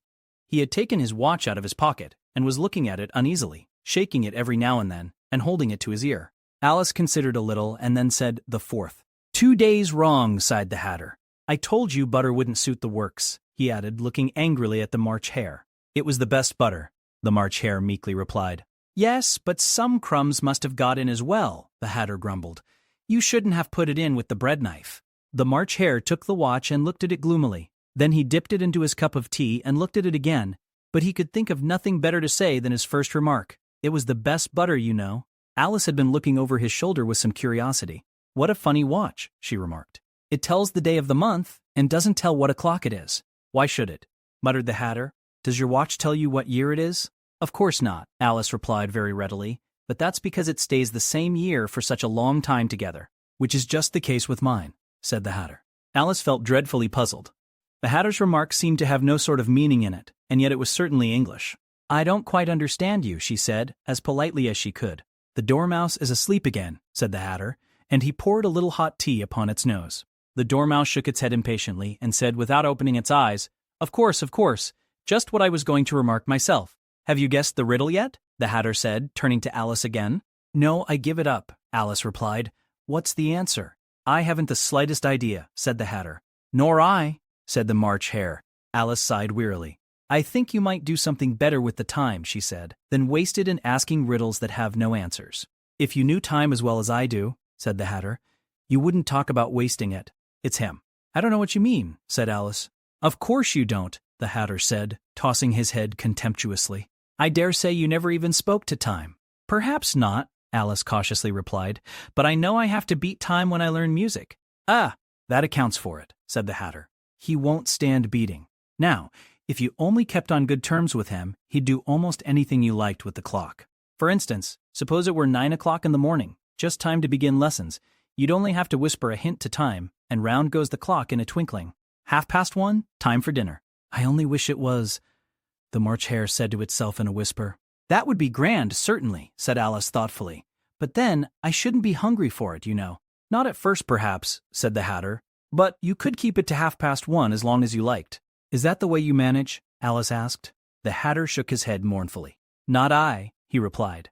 We quarreled last March, just before he went mad, you know, pointing with his teaspoon at the March Hare. It was at the great concert given by the Queen of Hearts, and I had to sing. Twinkle, twinkle, little bat. How I wonder what you're at. You know the song, perhaps? I've heard something like it, said Alice.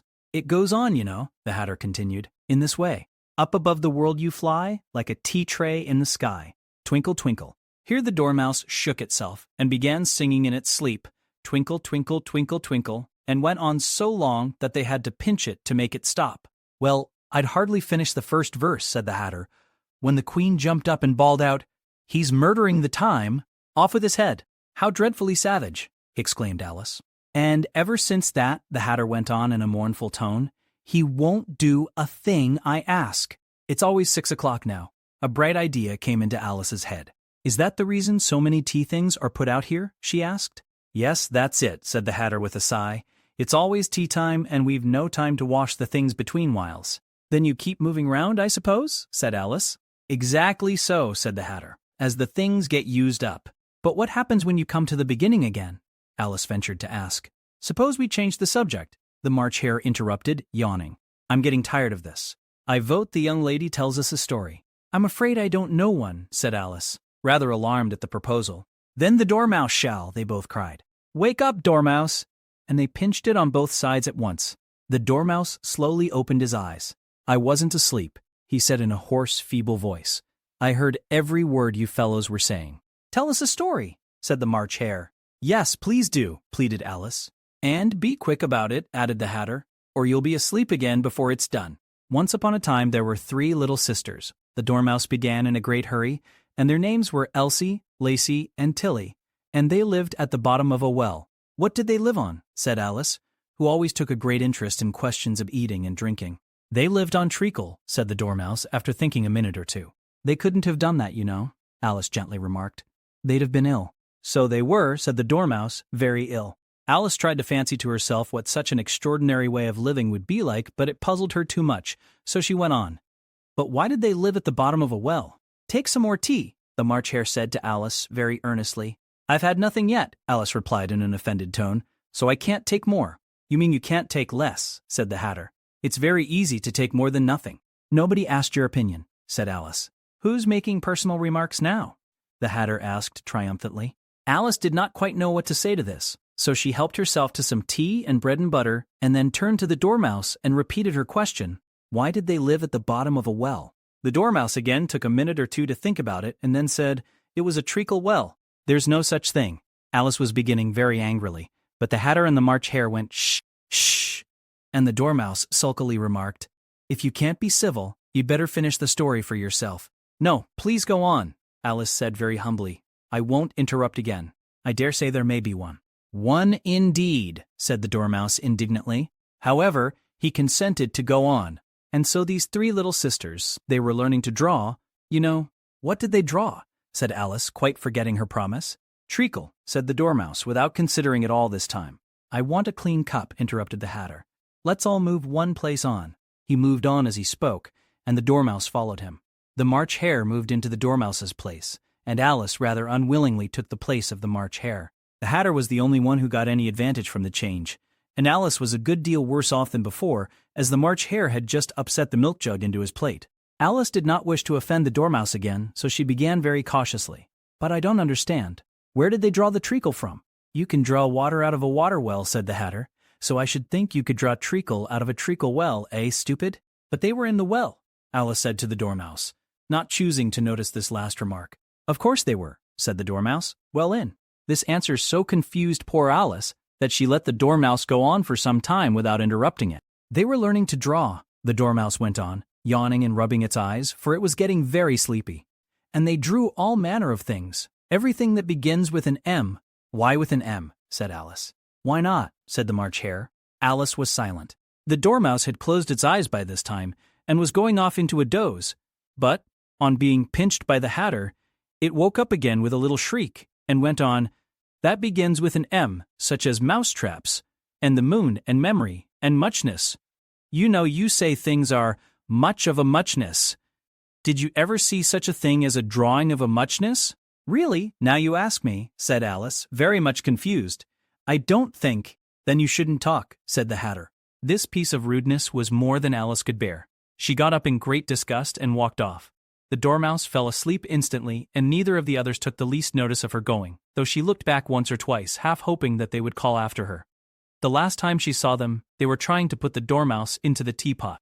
At any rate, I'll never go there again, said Alice as she picked her way through the wood. It's the stupidest tea party I ever was at in all my life. Just as she said this, she noticed that one of the trees had a door leading right into it. That's very curious, she thought. But everything's curious today. I think I may as well go in at once. And in she went. Once more she found herself in the long hall, and close to the little glass table. Now, I'll manage better this time, she said to herself, and began by taking the little golden key and unlocking the door that led into the garden. Then she went to work nibbling at the mushroom. She had kept a piece of it in her pocket, till she was about a foot high. Then she walked down the little passage, and then she found herself at last in the beautiful garden, among the bright flower beds and the cool fountains. Chapter 8. The Queen's Croquet Ground. A large rose tree stood near the entrance of the garden. The roses growing on it were white, but there were 3 gardeners at it, busily painting them red. Alice thought this a very curious thing, and she went nearer to watch them, and just as she came up to them she heard one of them say, "Look out now, 5. Don't go splashing paint over me like that." "I couldn't help it," said 5 in a sulky tone. 7 jogged my elbow, on which 7 looked up and said, "That's right, 5. Always lay the blame on others." "You'd better not talk," said 5. "I heard the Queen say only yesterday you deserved to be beheaded." "What for?" said the one who had spoken first. "That's none of your business, 2, said 7. "Yes, it is his business," said 5. "And I'll tell him it was for bringing the cooked tulip roots instead of onions." 7 flung down his brush and had just begun, well, of all the unjust things, when his eye chanced to fall upon Alice as she stood watching them, and he checked himself suddenly.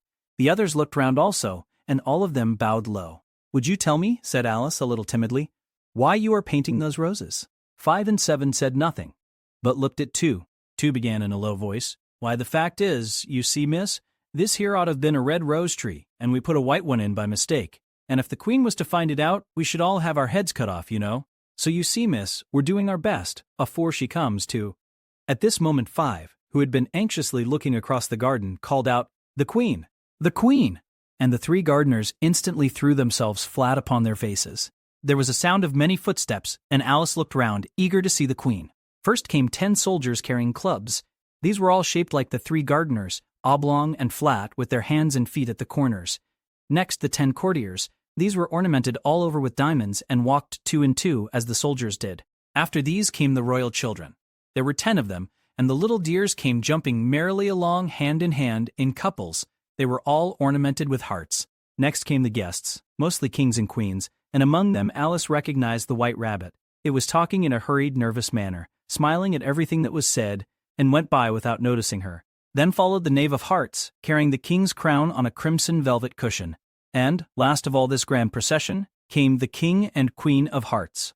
Alice was rather doubtful whether she ought not to lie down on her face like the 3 gardeners. but she could not remember ever having heard of such a rule at processions.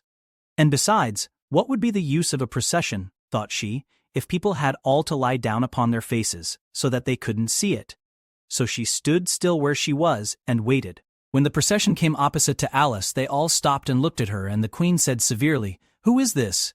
She said it to the knave of hearts, who only bowed and smiled in reply. "Idiot," said the queen, tossing her head impatiently, and, turning to Alice, she went on, "What's your name, child?" "My name is Alice, so please your majesty," said Alice very politely. But she added to herself, "Why, they're only a pack of cards after all. I needn't be afraid of them." "And who are these?" said the queen, pointing to the 3 gardeners who were lying round the rose tree. For, you see, as they were lying on their faces, and the pattern on their backs was the same as the rest of the pack, she could not tell whether they were gardeners, or soldiers, or courtiers, or 3 of her own children. "How should I know?" said Alice, surprised at her own courage. "It's no business of mine." The queen turned crimson with fury, and after glaring at her for a moment like a wild beast, screamed, "Off with her head! Off!" "Nonsense," said Alice, very loudly and decidedly, and the queen was silent. The king laid his hand upon her arm and timidly said, "Consider, my dear, she is only a child." The queen turned angrily away from him and said to the knave, "Turn them over." The knave did so, very carefully, with one foot. "Get up," said the queen, in a shrill, loud voice, and the 3 gardeners instantly jumped up and began bowing to the king, the queen, the royal children, and everybody else. "Leave off that," screamed the queen. "You make me giddy." And then, turning to the rose tree, she went on, "What have you been doing here?" "May it please your majesty," said two in a very humble tone, going down on one knee as he spoke. "We were trying—" "I see," said the queen, who had meanwhile been examining the roses. "Off with their heads!" And the procession moved on, 3 of the soldiers remaining behind to execute the unfortunate gardeners, who ran to Alice for protection. "You shan't be beheaded," said Alice, and she put them into a large flower pot that stood near. The 3 soldiers wandered about for a minute or two, looking for them, and then quietly marched off after the others. "Are their heads off?" shouted the queen. "Their heads are gone, if it please your majesty," the soldiers shouted in reply. "That's right," shouted the queen. "Can you play croquet?" The soldiers were silent, and looked at Alice, as the question was evidently meant for her. "Yes," shouted Alice. "Come on, then," roared the queen, and Alice joined the procession, wondering very much what would happen next. It's a very fine day," said a timid voice at her side. She was walking by the white rabbit, who was peeping anxiously into her face. "Very," said Alice. "Where's the Duchess?" "Hush, hush," said the rabbit in a low, hurried tone. He looked anxiously over his shoulder as he spoke, and then raised himself upon tiptoe, put his mouth close to her ear, and whispered, "She's under sentence of execution." "What for?" said Alice. "Did you say what a pity?" the rabbit asked. "No, I didn't," said Alice. "I don't think it's at all a pity. I said what for. She boxed the queen's ears," the rabbit began. Alice gave a little scream of laughter. "Oh, hush," the rabbit whispered in a frightened tone. "The queen will hear you. You see, she came rather late, and the queen said—" "Get to your places," shouted the queen in a voice of thunder, and people began running about in all directions, tumbling up against each other. However, they got settled down in a minute or two, and the game began. Alice thought she had never seen such a curious croquet ground in her life. It was all ridges and furrows, the balls were live hedgehogs, the mallets live flamingos, and the soldiers had to double themselves up and to stand on their hands and feet to make the arches. The chief difficulty Alice found at first was in managing her flamingo. She succeeded in getting its body tucked away, comfortably enough, under her arm with its legs hanging down, but generally, just as she had got its neck nicely straightened out and was going to give the hedgehog a blow with its head, it would twist itself round and look up in her face, with such a puzzled expression that she could not help bursting out laughing, and when she had got its head down and was going to begin again, it was very provoking to find that the hedgehog had unrolled itself and was in the act of crawling away. Besides all this, there was generally a ridge or furrow in the way wherever she wanted to send the hedgehog to, and as the doubled-up soldiers were always getting up and walking off to other parts of the ground, Alice soon came to the conclusion that it was a very difficult game indeed. The players all played at once without waiting for turns, quarreling all the while, and fighting for the hedgehogs. And in a very short time, the queen was in a furious passion, and went stamping about and shouting, "Off with his head!" or "Off with her head!" about once in a minute. Alice began to feel very uneasy. To be sure, she had not as yet had any dispute with the queen, but she knew that it might happen any minute. And then, thought she, what would become of me? They're dreadfully fond of beheading people here. The great wonder is that there's anyone left alive. She was looking about for some way of escape, and wondering whether she could get away without being seen, when she noticed a curious appearance in the air. It puzzled her very much at first, but after watching it a minute or two, she made it out to be a grin, and she said to herself, "It's the Cheshire Cat. Now I shall have somebody to talk to." "How are you getting on?" said the cat, as soon as there was mouth enough for it to speak with. Alice waited till the eyes appeared, and then nodded. It's no use speaking to it, she thought, till its ears have come, or at least one of them. In another minute the whole head appeared, and then Alice put down her flamingo, and began an account of the game, feeling very glad she had someone to listen to her.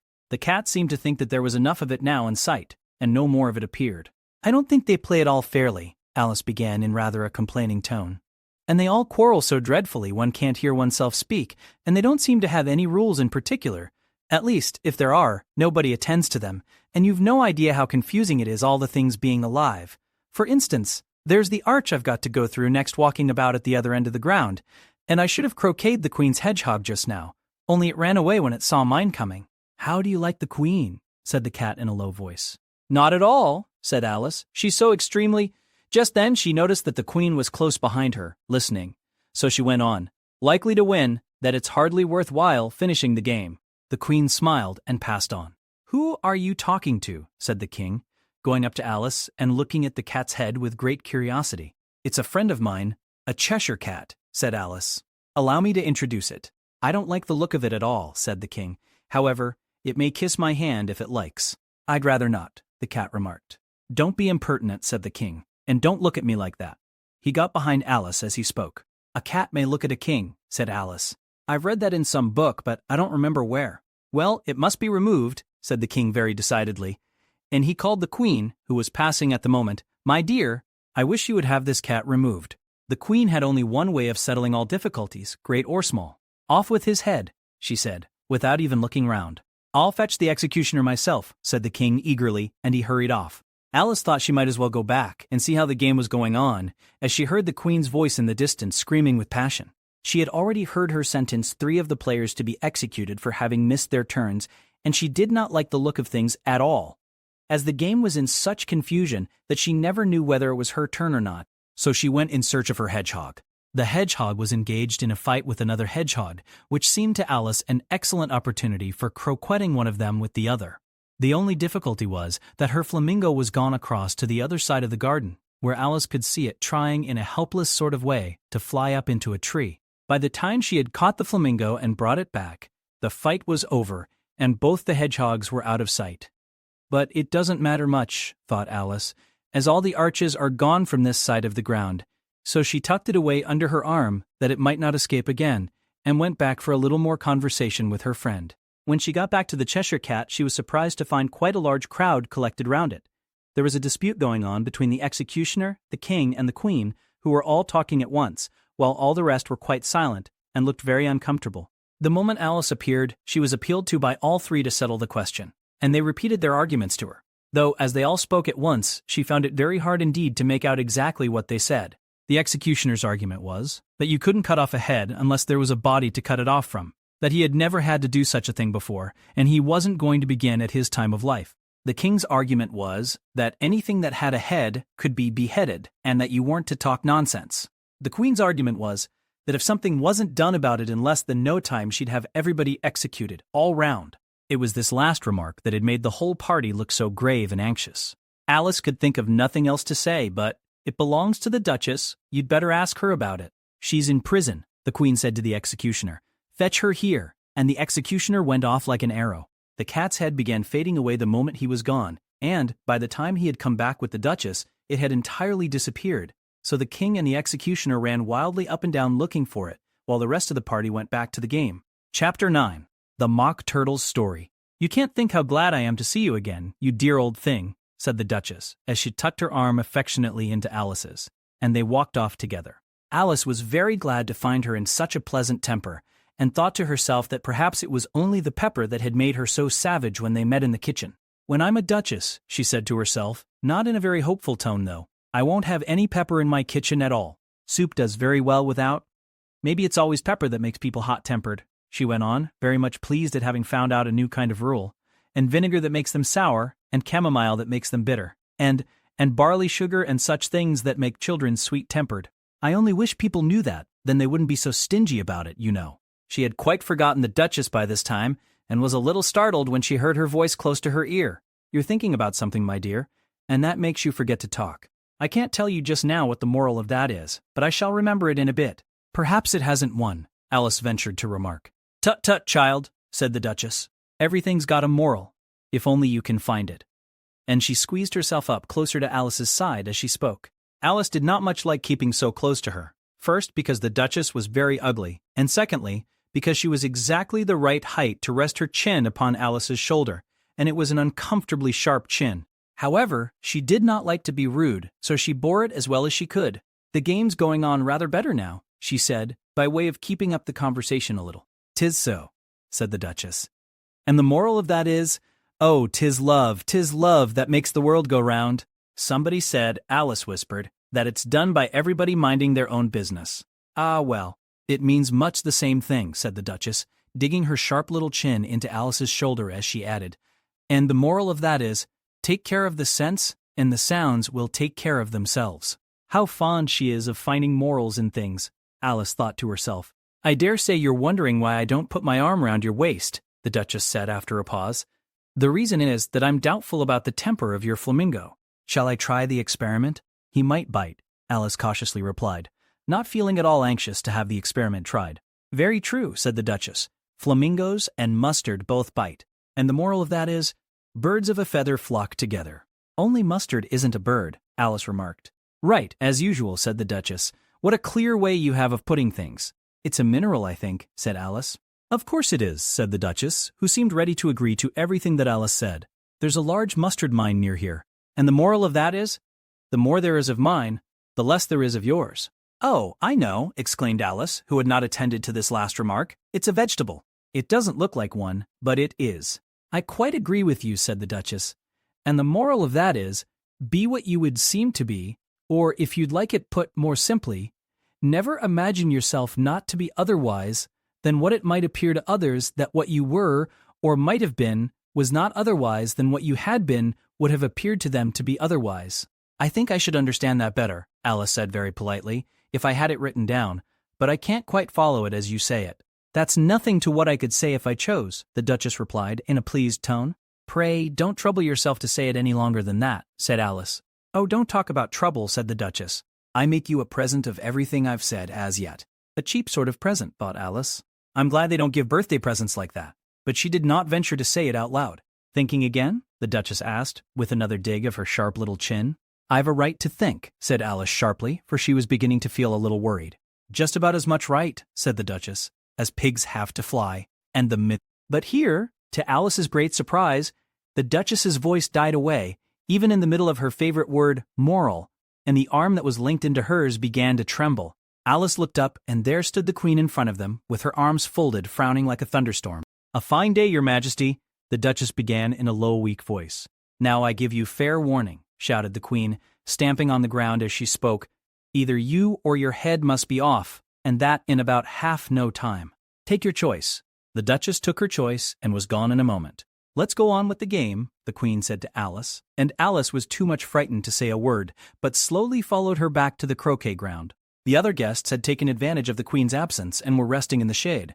However, the moment they saw her, they hurried back to the game, the Queen merely remarking that a moment's delay would cost them their lives. All the time they were playing, the Queen never left off quarreling with the other players and shouting, "Off with his head," or "Off with her head." Those whom she sentenced were taken into custody by the soldiers, who, of course, had to leave off being arches to do this, so that by the end of half an hour or so, there were no arches left, and all the players, except the King, the Queen, and Alice, were in custody and under sentence of execution. Then the Queen left off, quite out of breath, and said to Alice, "Have you seen the mock turtle yet?" "No," said Alice. "I don't even know what a mock turtle is." "It's the thing mock turtle soup is made from," said the Queen. "I never saw one or heard of one," said Alice. "Come on then," said the Queen, "and he shall tell you his history." As they walked off together, Alice heard the King say in a low voice to the company generally, "You are all pardoned." "Come, that's a good thing," she said to herself, for she had felt quite unhappy at the number of executions the Queen had ordered. They very soon came upon a griffin, lying fast asleep in the sun. If you don't know what a griffin is, look at the picture. "Up, lazy thing," said the Queen, "and take this young lady to see the mock turtle and to hear his history." I must go back and see after some executions I have ordered." And she walked off, leaving Alice alone with the griffin. Alice did not quite like the look of the creature, but on the whole she thought it would be quite as safe to stay with it as to go after that savage queen. So she waited. The griffin sat up and rubbed its eyes. Then it watched the queen till she was out of sight. Then it chuckled. "What fun!" said the griffin, half to itself, half to Alice. "What is the fun?" said Alice. "Why she," said the griffin. "It's all her fancy, that. They never executes nobody, you know. Come on." "Everybody says, 'Come on' here," thought Alice as she went slowly after it. "I never was so ordered about in all my life. Never." They had not gone far before they saw the Mock Turtle in the distance, sitting sad and lonely on a little ledge of rock, and, as they came nearer, Alice could hear him sighing as if his heart would break. She pitied him deeply. "What is his sorrow?" she asked the griffin, and the griffin answered very nearly in the same words as before. "It's all his fancy that. He hasn't got no sorrow, you know. Come on." So they went up to the Mock Turtle, who looked at them with large eyes full of tears, but said nothing. "This here young lady," said the griffin, "she wants for to know your history, she do." "I'll tell it her," said the Mock Turtle in a deep hollow tone. "Sit down, both of you, and don't speak a word till I've finished." So they sat down, and nobody spoke for some minutes. Alice thought to herself, "I don't see how he can ever finish if he doesn't begin." But she waited patiently. "Once," said the Mock Turtle at last with a deep sigh, "I was a real turtle." These words were followed by a very long silence, broken only by an occasional exclamation of "Yuck" from the griffin and the constant heavy sobbing of the Mock Turtle. Alice was very nearly getting up and saying, "Thank you, sir, for your interesting story," but she could not help thinking there must be more to come, so she sat still and said nothing. "When we were little," the Mock Turtle went on at last, more calmly, though still sobbing a little now and then, "we went to school in the sea. The master was an old turtle. We used to call him Tortoise." "Why did you call him Tortoise if he wasn't one?" Alice asked. "We called him Tortoise because he taught us," said the Mock Turtle angrily. "Really, you are very dull." "You ought to be ashamed of yourself for asking such a simple question," added the griffin. And then they both sat silent and looked at poor Alice, who felt ready to sink into the earth. At last the griffin said to the Mock Turtle, "Drive on, old fellow. Don't be all day about it." And he went on in these words. "Yes, we went to school in the sea, though you mayn't believe it." "I never said I didn't," interrupted Alice. "You did," said the Mock Turtle. "Hold your tongue," added the griffin before Alice could speak again. The Mock Turtle went on. "We had the best of educations. In fact, we went to school every day." "I've been to a day school, too," said Alice. "You needn't be so proud as all that." "With extras?" asked the Mock Turtle a little anxiously. "Yes," said Alice. "We learned French and music." "And washing?" said the Mock Turtle. "Certainly not," said Alice indignantly. "Ah, then yours wasn't a really good school," said the Mock Turtle in a tone of great relief. Now at ours they had at the end of the bill French, music, and washing extra. "You couldn't have wanted it much," said Alice, "living at the bottom of the sea." "I couldn't afford to learn it," said the Mock Turtle with a sigh. "I only took the regular course." "What was that?" inquired Alice. "Reeling and writhing, of course, to begin with," the Mock Turtle replied, "and then the different branches of arithmetic, ambition, distraction, uglification, and derision." "I never heard of uglification," Alice ventured to say. "What is it?" The griffin lifted up both its paws in surprise. "What? Never heard of uglifying?" it exclaimed. "You know what to beautify is, I suppose." "Yes," said Alice doubtfully. "It means to make anything prettier." "Well then," the griffin went on, "if you don't know what to uglify is, you are a simpleton." Alice did not feel encouraged to ask any more questions about it, so she turned to the Mock Turtle and said, "What else had you to learn?" "Well, there was mystery," the Mock Turtle replied, counting off the subjects on his flappers. "Mystery, ancient and modern, with seaography. Then drawling, the drawling master, was an old conger eel that used to come once a week. He taught us drawling, stretching, and fainting in coils." "What was that like?" said Alice. "Well, I can't show it you myself," the Mock Turtle said. "I'm too stiff." And the griffin never learnt it. "Hadn't time," said the griffin. "I went to the classics master, though. He was an old crab, he was." "I never went to him," the Mock Turtle said with a sigh. "He taught laughing and grief, they used to say." "So he did, said the griffin, sighing in his turn, and both creatures hid their faces in their paws. "And how many hours a day did you do lessons?" said Alice, in a hurry to change the subject. 10 hours the first day," said the Mock Turtle. 9 the next, and so on. "What a curious plan!" exclaimed Alice. "That's the reason they're called lessons," the griffin remarked, "because they lessen from day to day." This was quite a new idea to Alice, and she thought it over a little before she made her next remark. "Then the 11th day must have been a holiday?" "Of course it was," said the Mock Turtle. And how did you manage on the 12th? Alice went on eagerly. That's enough about lessons, the Griffin interrupted in a very decided tone. Tell her something about the games now. Chapter 10. The Lobster Quadrille. The Mock Turtle sighed deeply and drew the back of one flapper across his eyes. He looked at Alice and tried to speak, but for a minute or two, sobs choked his voice. Same as if he had a bone in his throat, said the Griffin, and it set to work shaking him and punching him in the back. At last, the Mock Turtle recovered his voice, and with tears running down his cheeks, he went on again. You may not have lived much under the sea. I haven't, said Alice. And perhaps you were never even introduced to a lobster. Alice began to say, I once tasted, but checked herself hastily and said, no, never. So you can have no idea what a delightful thing a lobster quadrille is. No, indeed, said Alice. What sort of a dance is it?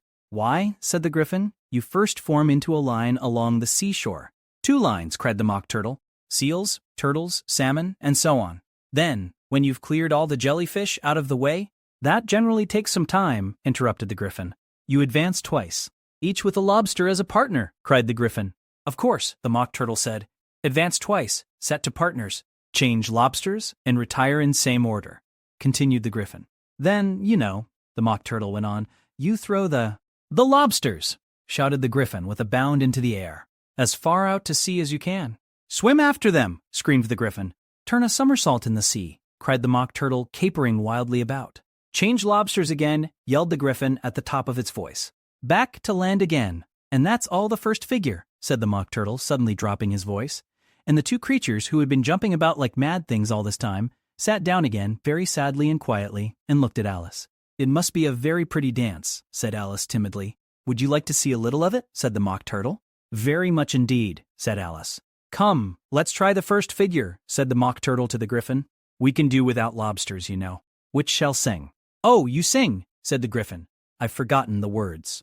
So they began solemnly dancing round and round Alice, every now and then treading on her toes when they passed too close, and waving their forepaws to mark the time, while the Mock Turtle sang this, very slowly and sadly. Will you walk a little faster? Said a whiting to a snail. There's a porpoise close behind us, and he's treading on my tail. See how eagerly the lobsters and the turtles all advance. They are waiting on the shingle will. You come and join the dance? Will you, won't you, will you, won't you? Will you join the dance? Will you, won't you, will you, won't you join the dance? You can really have no notion how delightful it will be when they take us up and throw us with the lobsters out to sea. But the snail replied, too far, and gave a look askance. Said he thanked the whiting kindly, but he would not join the dance. Would not, could not, would not, could not join the dance. Would not, could not, would not, could not join the dance. What matters it how far we go? His scaly friend replied. There is another shore, you know, upon the other side. The further off from England the nearer is to France. Then turn not pale, beloved snail, but come and join the dance. Will you, won't you, will you, won't you? Will you join the dance? Will you, won't you, won't you join the dance? Thank you, it's a very interesting dance to watch, said Alice, feeling very glad that it was over at last, and I do so like that curious song about the whiting. Oh, as to the whiting, said the Mock Turtle, you've seen them, of course.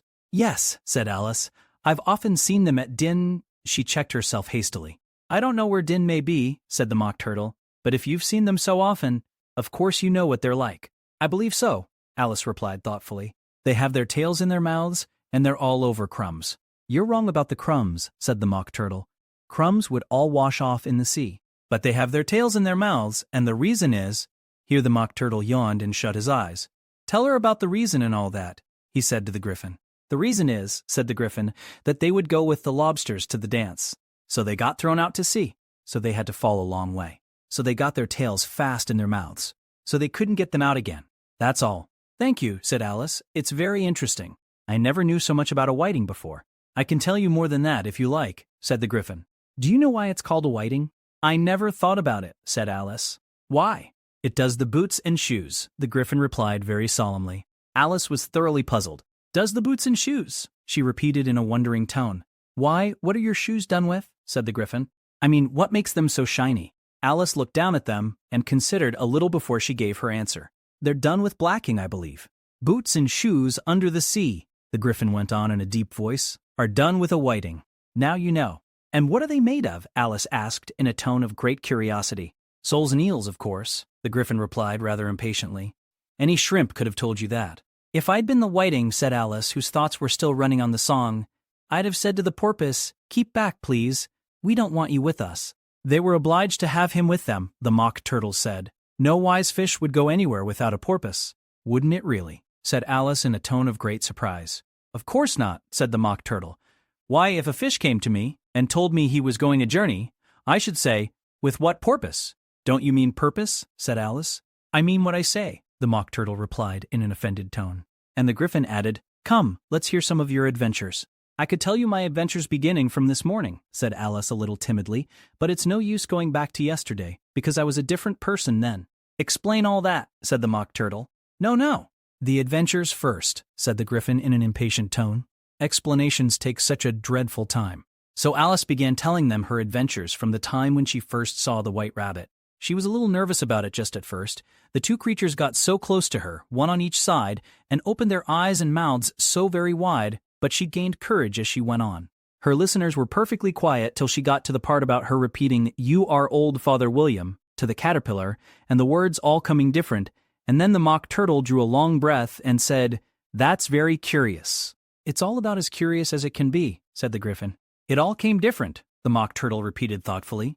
I should like to hear her try and repeat something now. Tell her to begin. He looked at the Gryphon as if he thought it had some kind of authority over Alice.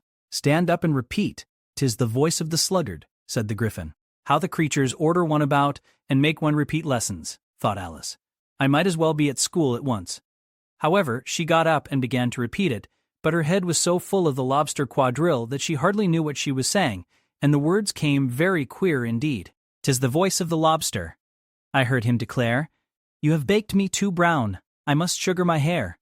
As a duck with its eyelids, so he with his nose trims his belt and his buttons, and turns out his toes. There goes big and hard to know what, and gives the use of the sounds of shark, and will talk in contemptuous tones of the shark. But when the tide rises and sharks are around, his voice has a timid and tremulous sound. That's different from what I used to say when I was a child, said the Gryphon. Well, I never heard it before, said the mock turtle, but it sounds uncommon nonsense.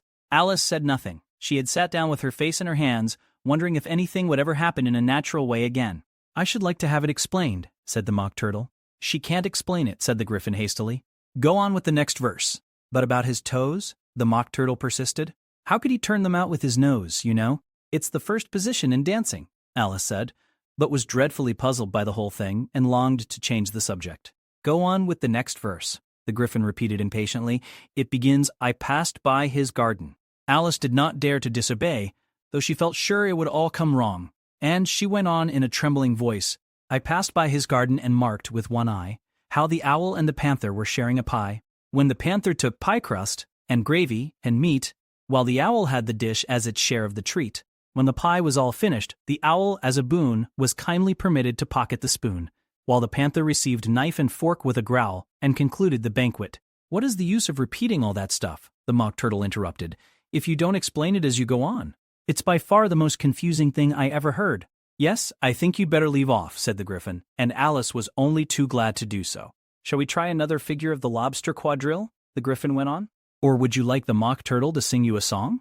Oh, a song, please, if the mock turtle would be so kind, Alice replied, so eagerly that the Gryphon said, in a rather offended tone, no accounting for tastes. Sing her turtle soup, will you, old fellow? The mock turtle sighed deeply and began, in a voice sometimes choked with sobs, to sing this. Beautiful soup, so rich and green, waiting in a hot tureen. Who for such dainties would not stoop? Soup of the evening, beautiful soup. Soup of the evening, beautiful soup. Bo-ootiful. So-oop. Bo-ootiful soo-oop. Soo of the evening, beautiful, beautiful soup. Beautiful soup. Who cares for fish, game, or any other dish? Who would not give all else for 2 penny, worth only of beautiful soup? Pennyworth only of beautiful soup? Bo-ootiful soo-oop. Bo-ootiful soup. Soup of the evening, beautiful, beautiful soup. Chorus again, cried the Gryphon, and the mock turtle had just begun to repeat it, when a cry of, the trial's beginning, was heard in the distance. Come on, cried the Gryphon, and taking Alice by the hand, it hurried off without waiting for the end of the song. What trial is it? Alice panted as she ran, but the Gryphon only answered, come on, and ran the faster, while more and more faintly came, carried on the breeze that followed them, the melancholy words. Sue of the evening beautiful, beautiful soup. Chapter 11. Who stole the tarts? The king and queen of hearts were seated on their throne when they arrived, with a great crowd assembled about them, all sorts of little birds and beasts, as well as the whole pack of cards. The knave was standing before them in chains, with a soldier on each side to guard him. And near the king was the white rabbit, with a trumpet in one hand and a scroll of parchment in the other. In the very middle of the court was a table with a large dish of tarts upon it. They looked so good that it made Alice quite hungry to look at them.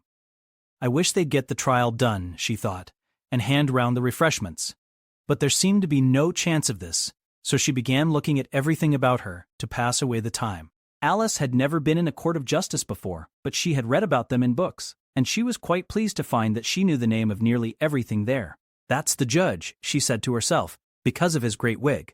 The judge, by the way, was the king, and as he wore his crown over the wig, look at the frontispiece if you want to see how he did it, he did not look at all comfortable, and it was certainly not becoming.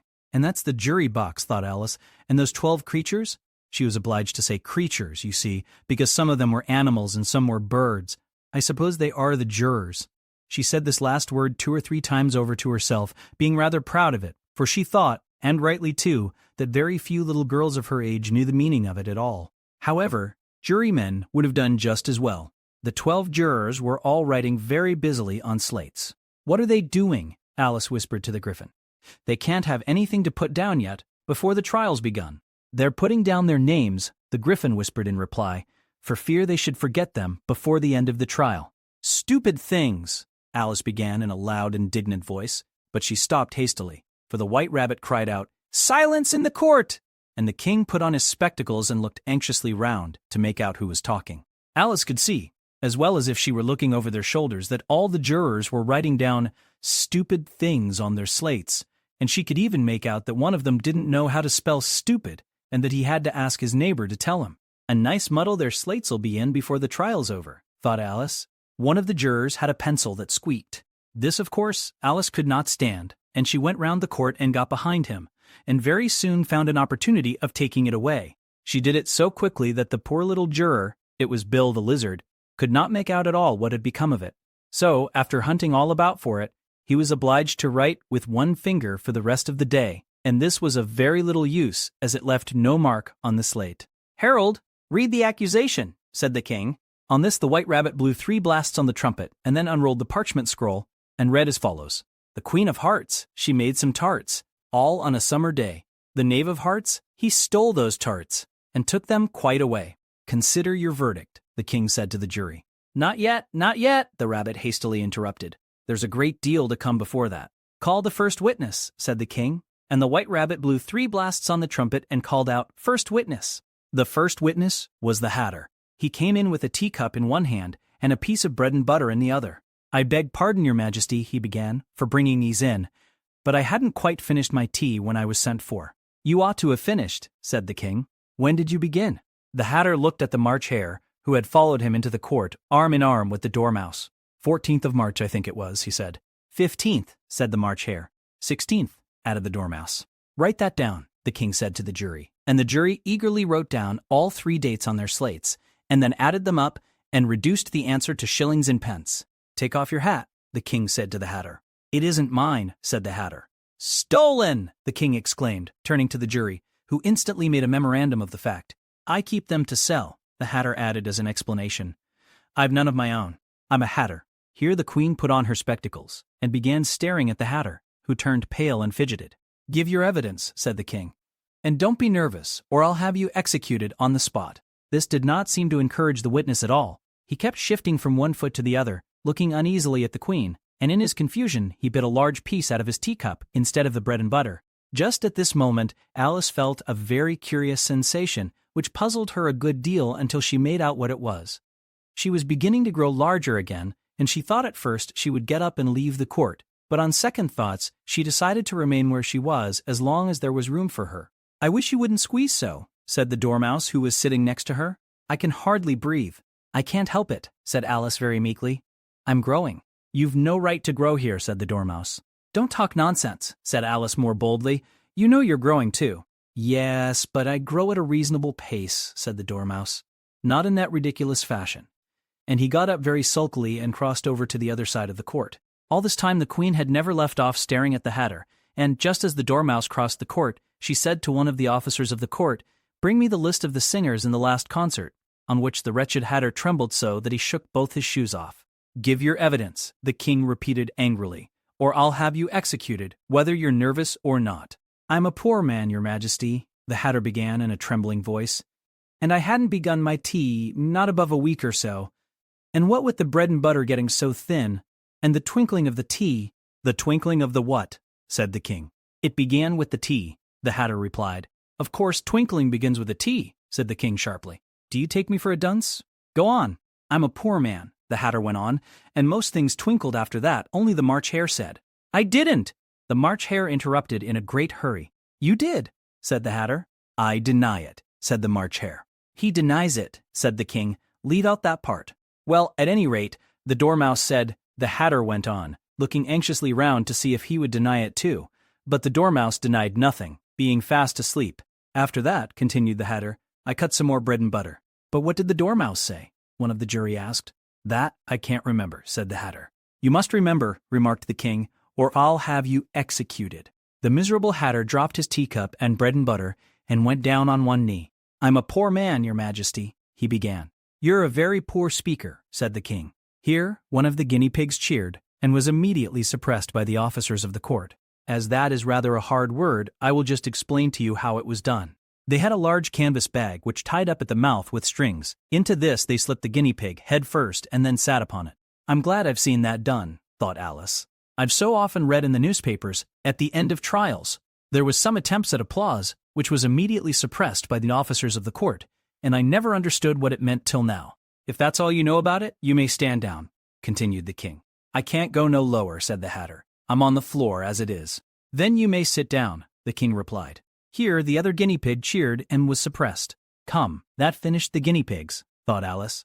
"Now we shall get on better." "I'd rather finish my tea," said the Hatter with an anxious look at the queen, who was reading the list of singers. "You may go," said the king, and the Hatter hurriedly left the court, without even waiting to put his shoes on. "And just take his head off outside," the queen added to one of the officers. But the Hatter was out of sight before the officer could get to the door.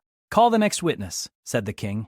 The next witness was the Duchess's cook. She carried the pepper box in her hand, and Alice guessed who it was, even before she got into the court, by the way the people near the door began sneezing all at once. "Give your evidence," said the king. "Shan't," said the cook. The king looked anxiously at the White Rabbit, who said in a low voice, "Your Majesty must cross-examine this witness." "Well, if I must, I must," the king said with a melancholy air, and after folding his arms and frowning at the cook till his eyes were nearly out of sight, he said in a deep voice, "What are tarts made of?" "Pepper, mostly," said the cook. "Treacle," said a sleepy voice behind her. "Collar that Dormouse!" the queen shrieked out. "Behead that Dormouse. Turn that Dormouse out of court. Suppress him. Pinch him. Off with his whiskers." For some minutes the whole court was in confusion, getting the Dormouse turned out, and, by the time they had settled down again, the cook had disappeared. "Never mind," said the king, with an air of great relief. "Call the next witness." And he added in an undertone to the queen, "Really, my dear, you must cross-examine the next witness. It quite makes my forehead ache." Alice watched the White Rabbit as he fumbled over the list, feeling very curious to see what the next witness would be like. "For they haven't got much evidence yet," she said to herself. Imagine her surprise when the White Rabbit read out, at the top of his shrill little voice, the name Alice. Chapter 12. Alice's Evidence. "Here!" cried Alice, quite forgetting in the flurry of the moment how large she had grown in the last few minutes. And she jumped up in such a hurry that she tipped over the jury box with the edge of her skirt, upsetting all the jurymen onto the heads of the crowd below, and there they lay sprawling about, reminding her very much of a globe of goldfish she had accidentally upset the week before. "Oh, I beg your pardon," she exclaimed in a tone of great dismay, and began picking them up again as quickly as she could, for the accident of the goldfish kept running in her head, and she had a vague sort of idea that they must be collected at once and put back into the jury box, or they would die. "The trial cannot proceed," said the king in a very grave voice, "until all the jurymen are back in their proper places. All," he repeated with great emphasis, looking hard at Alice as he said so. Alice looked at the jury box and saw that, in her haste, she had put the lizard in head downwards, and the poor little thing was waving its tail about in a melancholy way, being quite unable to move. she soon got it out again and put it right. Not that it signifies much, she said to herself. I should think it would be quite as much use in the trial one way up as the other. As soon as the jury had a little recovered from the shock of being upset, and their slates and pencils had been found and handed back to them, they set to work very diligently to write out a history of the accident, all except the lizard, who seemed too much overcome to do anything but sit with its mouth open, gazing up into the roof of the court. What do you know about this business? The king said to Alice. Nothing, said Alice. Nothing whatever? Persisted the king. Nothing whatever, said Alice. That's very important, the king said, turning to the jury. They were just beginning to write this down on their slates when the White Rabbit interrupted.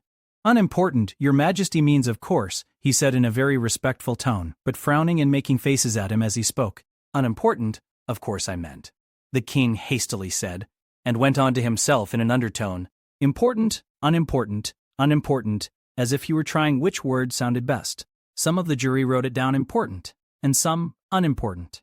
Alice could see this as she was near enough to look over their slates. But it doesn't matter a bit, she thought to herself. At this moment the king, who had been for some time busily writing in his notebook, cackled out, "Silence," and read out from his book, Rule 42, all persons more than a mile high to leave the court. Everybody looked at Alice. I'm not a mile high, said Alice. You are, said the king. Nearly 2 miles high, added the queen. Well, I shan't go at any rate, said Alice. Besides, that's not a regular rule. You invented it just now. It's the oldest rule in the book, said the king. Then it ought to be number 1, said Alice. The king turned pale and shut his notebook hastily. Consider your verdict, he said to the jury in a low, trembling voice. There's more evidence to come yet, please your majesty, said the White Rabbit, jumping up in a great hurry. This paper has just been picked up. What's in it? Said the queen. I haven't opened it yet, said the White Rabbit, but it seems to be a letter written by the prisoner to somebody. It must have been that, said the king, unless it was written to nobody, which isn't usual, you know. Who is it directed to? Said one of the jurymen. It isn't directed at all, said the White Rabbit. In fact, there's nothing written on the outside. He unfolded the paper as he spoke and added, It isn't a letter after all, it's a set of verses. Are they in the prisoner's handwriting? Asked another of the jurymen. No, they're not, said the White Rabbit, and that's the queerest thing about it. The jury all looked puzzled. He must have imitated somebody else's hand, said the king. The jury all brightened up again. Please, your majesty, said the knave. I didn't write it, and they can't prove I did. There's no name signed at the end. If you didn't sign it, said the king, that only makes the matter worse. You must have meant some mischief, or else you'd have signed your name like an honest man. There was a general clapping of hands at this. It was the first really clever thing the king had said that day. That proves his guilt, said the queen. It proves nothing of the sort, said Alice. Why, you don't even know what they're about. Read 'em, said the king. The White Rabbit put on his spectacles. Where shall I begin, please, your majesty? He asked. Begin at the beginning, the king said gravely, and go on till you come to the end. Then stop. These were the verses the White Rabbit read. They told me you had been to her, and mentioned me to him. She gave me a good character, but said I could not swim. He sent them word I had not gone. We know it to be true. If she should push the matter on, what would become of you? I gave her 1, they gave him 2. You gave us 3 or more. They all returned from him to you, though they were mine before. If I or she should chance to be involved in this affair, he trusts to you to set them free, exactly as we were. My notion was that you had been, before she had this fit, an obstacle that came between him and ourselves and it.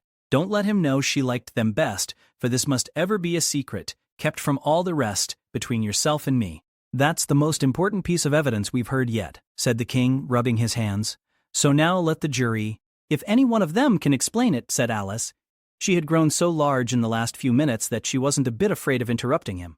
I'll give him 6 pence. I don't believe there's an atom of meaning in it. The jury all wrote down on their slates. She doesn't believe there's an atom of meaning in it. But none of them attempted to explain the paper. If there's no meaning in it, said the king, that saves a world of trouble, you know, as we needn't try to find any. And yet, I don't know, he went on, spreading out the verses on his knee and looking at them with one eye. I seem to see some meaning in them, after all. Said I could not swim. You can't swim, can you? He added, turning to the knave. The knave shook his head sadly. Do I look like it? He said, which he certainly did not, being made entirely of cardboard. All right, so far, said the king, and he went on muttering over the verses to himself. We know it to be true. That's the jury, of course. I gave her 1, they gave him 2. Why, that must be what he did with the tarts, you know. But it goes on, They all returned from him to you, said Alice. Why, there they are, said the king triumphantly, pointing to the tarts on the table. Nothing can be clearer than that. Then again, before she had this fit, you never had fits, my dear, I think, he said to the queen. Never, said the queen furiously, throwing an inkstand at the lizard as she spoke. The unfortunate little Bill had left off writing on his slate with one finger, as he found it made no mark, but he now hastily began again, using the ink that was trickling down his face, as long as it lasted. Then the words don't fit you, said the king, looking round the court with a smile. There was a dead silence. It's a pun, the king added in an offended tone, and everybody laughed. Let the jury consider their verdict, the king said, for about the 20th time that day. No, no, said the queen. Sentence first, verdict afterwards. Stuff and nonsense, said Alice loudly. The idea of having the sentence first. Hold your tongue, said the queen, turning purple. I won't, said Alice. Off with her head, the queen shouted at the top of her voice. Nobody moved. Who cares for you, said Alice. She had grown to her full size by this time. You're nothing but a pack of cards. At this, the whole pack rose up into the air and came flying down upon her. She gave a little scream, half of fright and half of anger, and tried to beat them off, and found herself lying on the bank with her head in the lap of her sister, who was gently brushing away some dead leaves that had fluttered down from the trees upon her face. Wake up, Alice dear, said her sister. Why, what a long sleep you've had. Oh, I've had such a curious dream, said Alice, and she told her sister, as well as she could remember them, all these strange adventures of hers that you have just been reading about. And when she had finished, her sister kissed her and said, It was a curious dream, dear, certainly, but now run into your tea, it's getting late. So Alice got up and ran off, thinking while she ran, as well she might, what a wonderful dream it had been.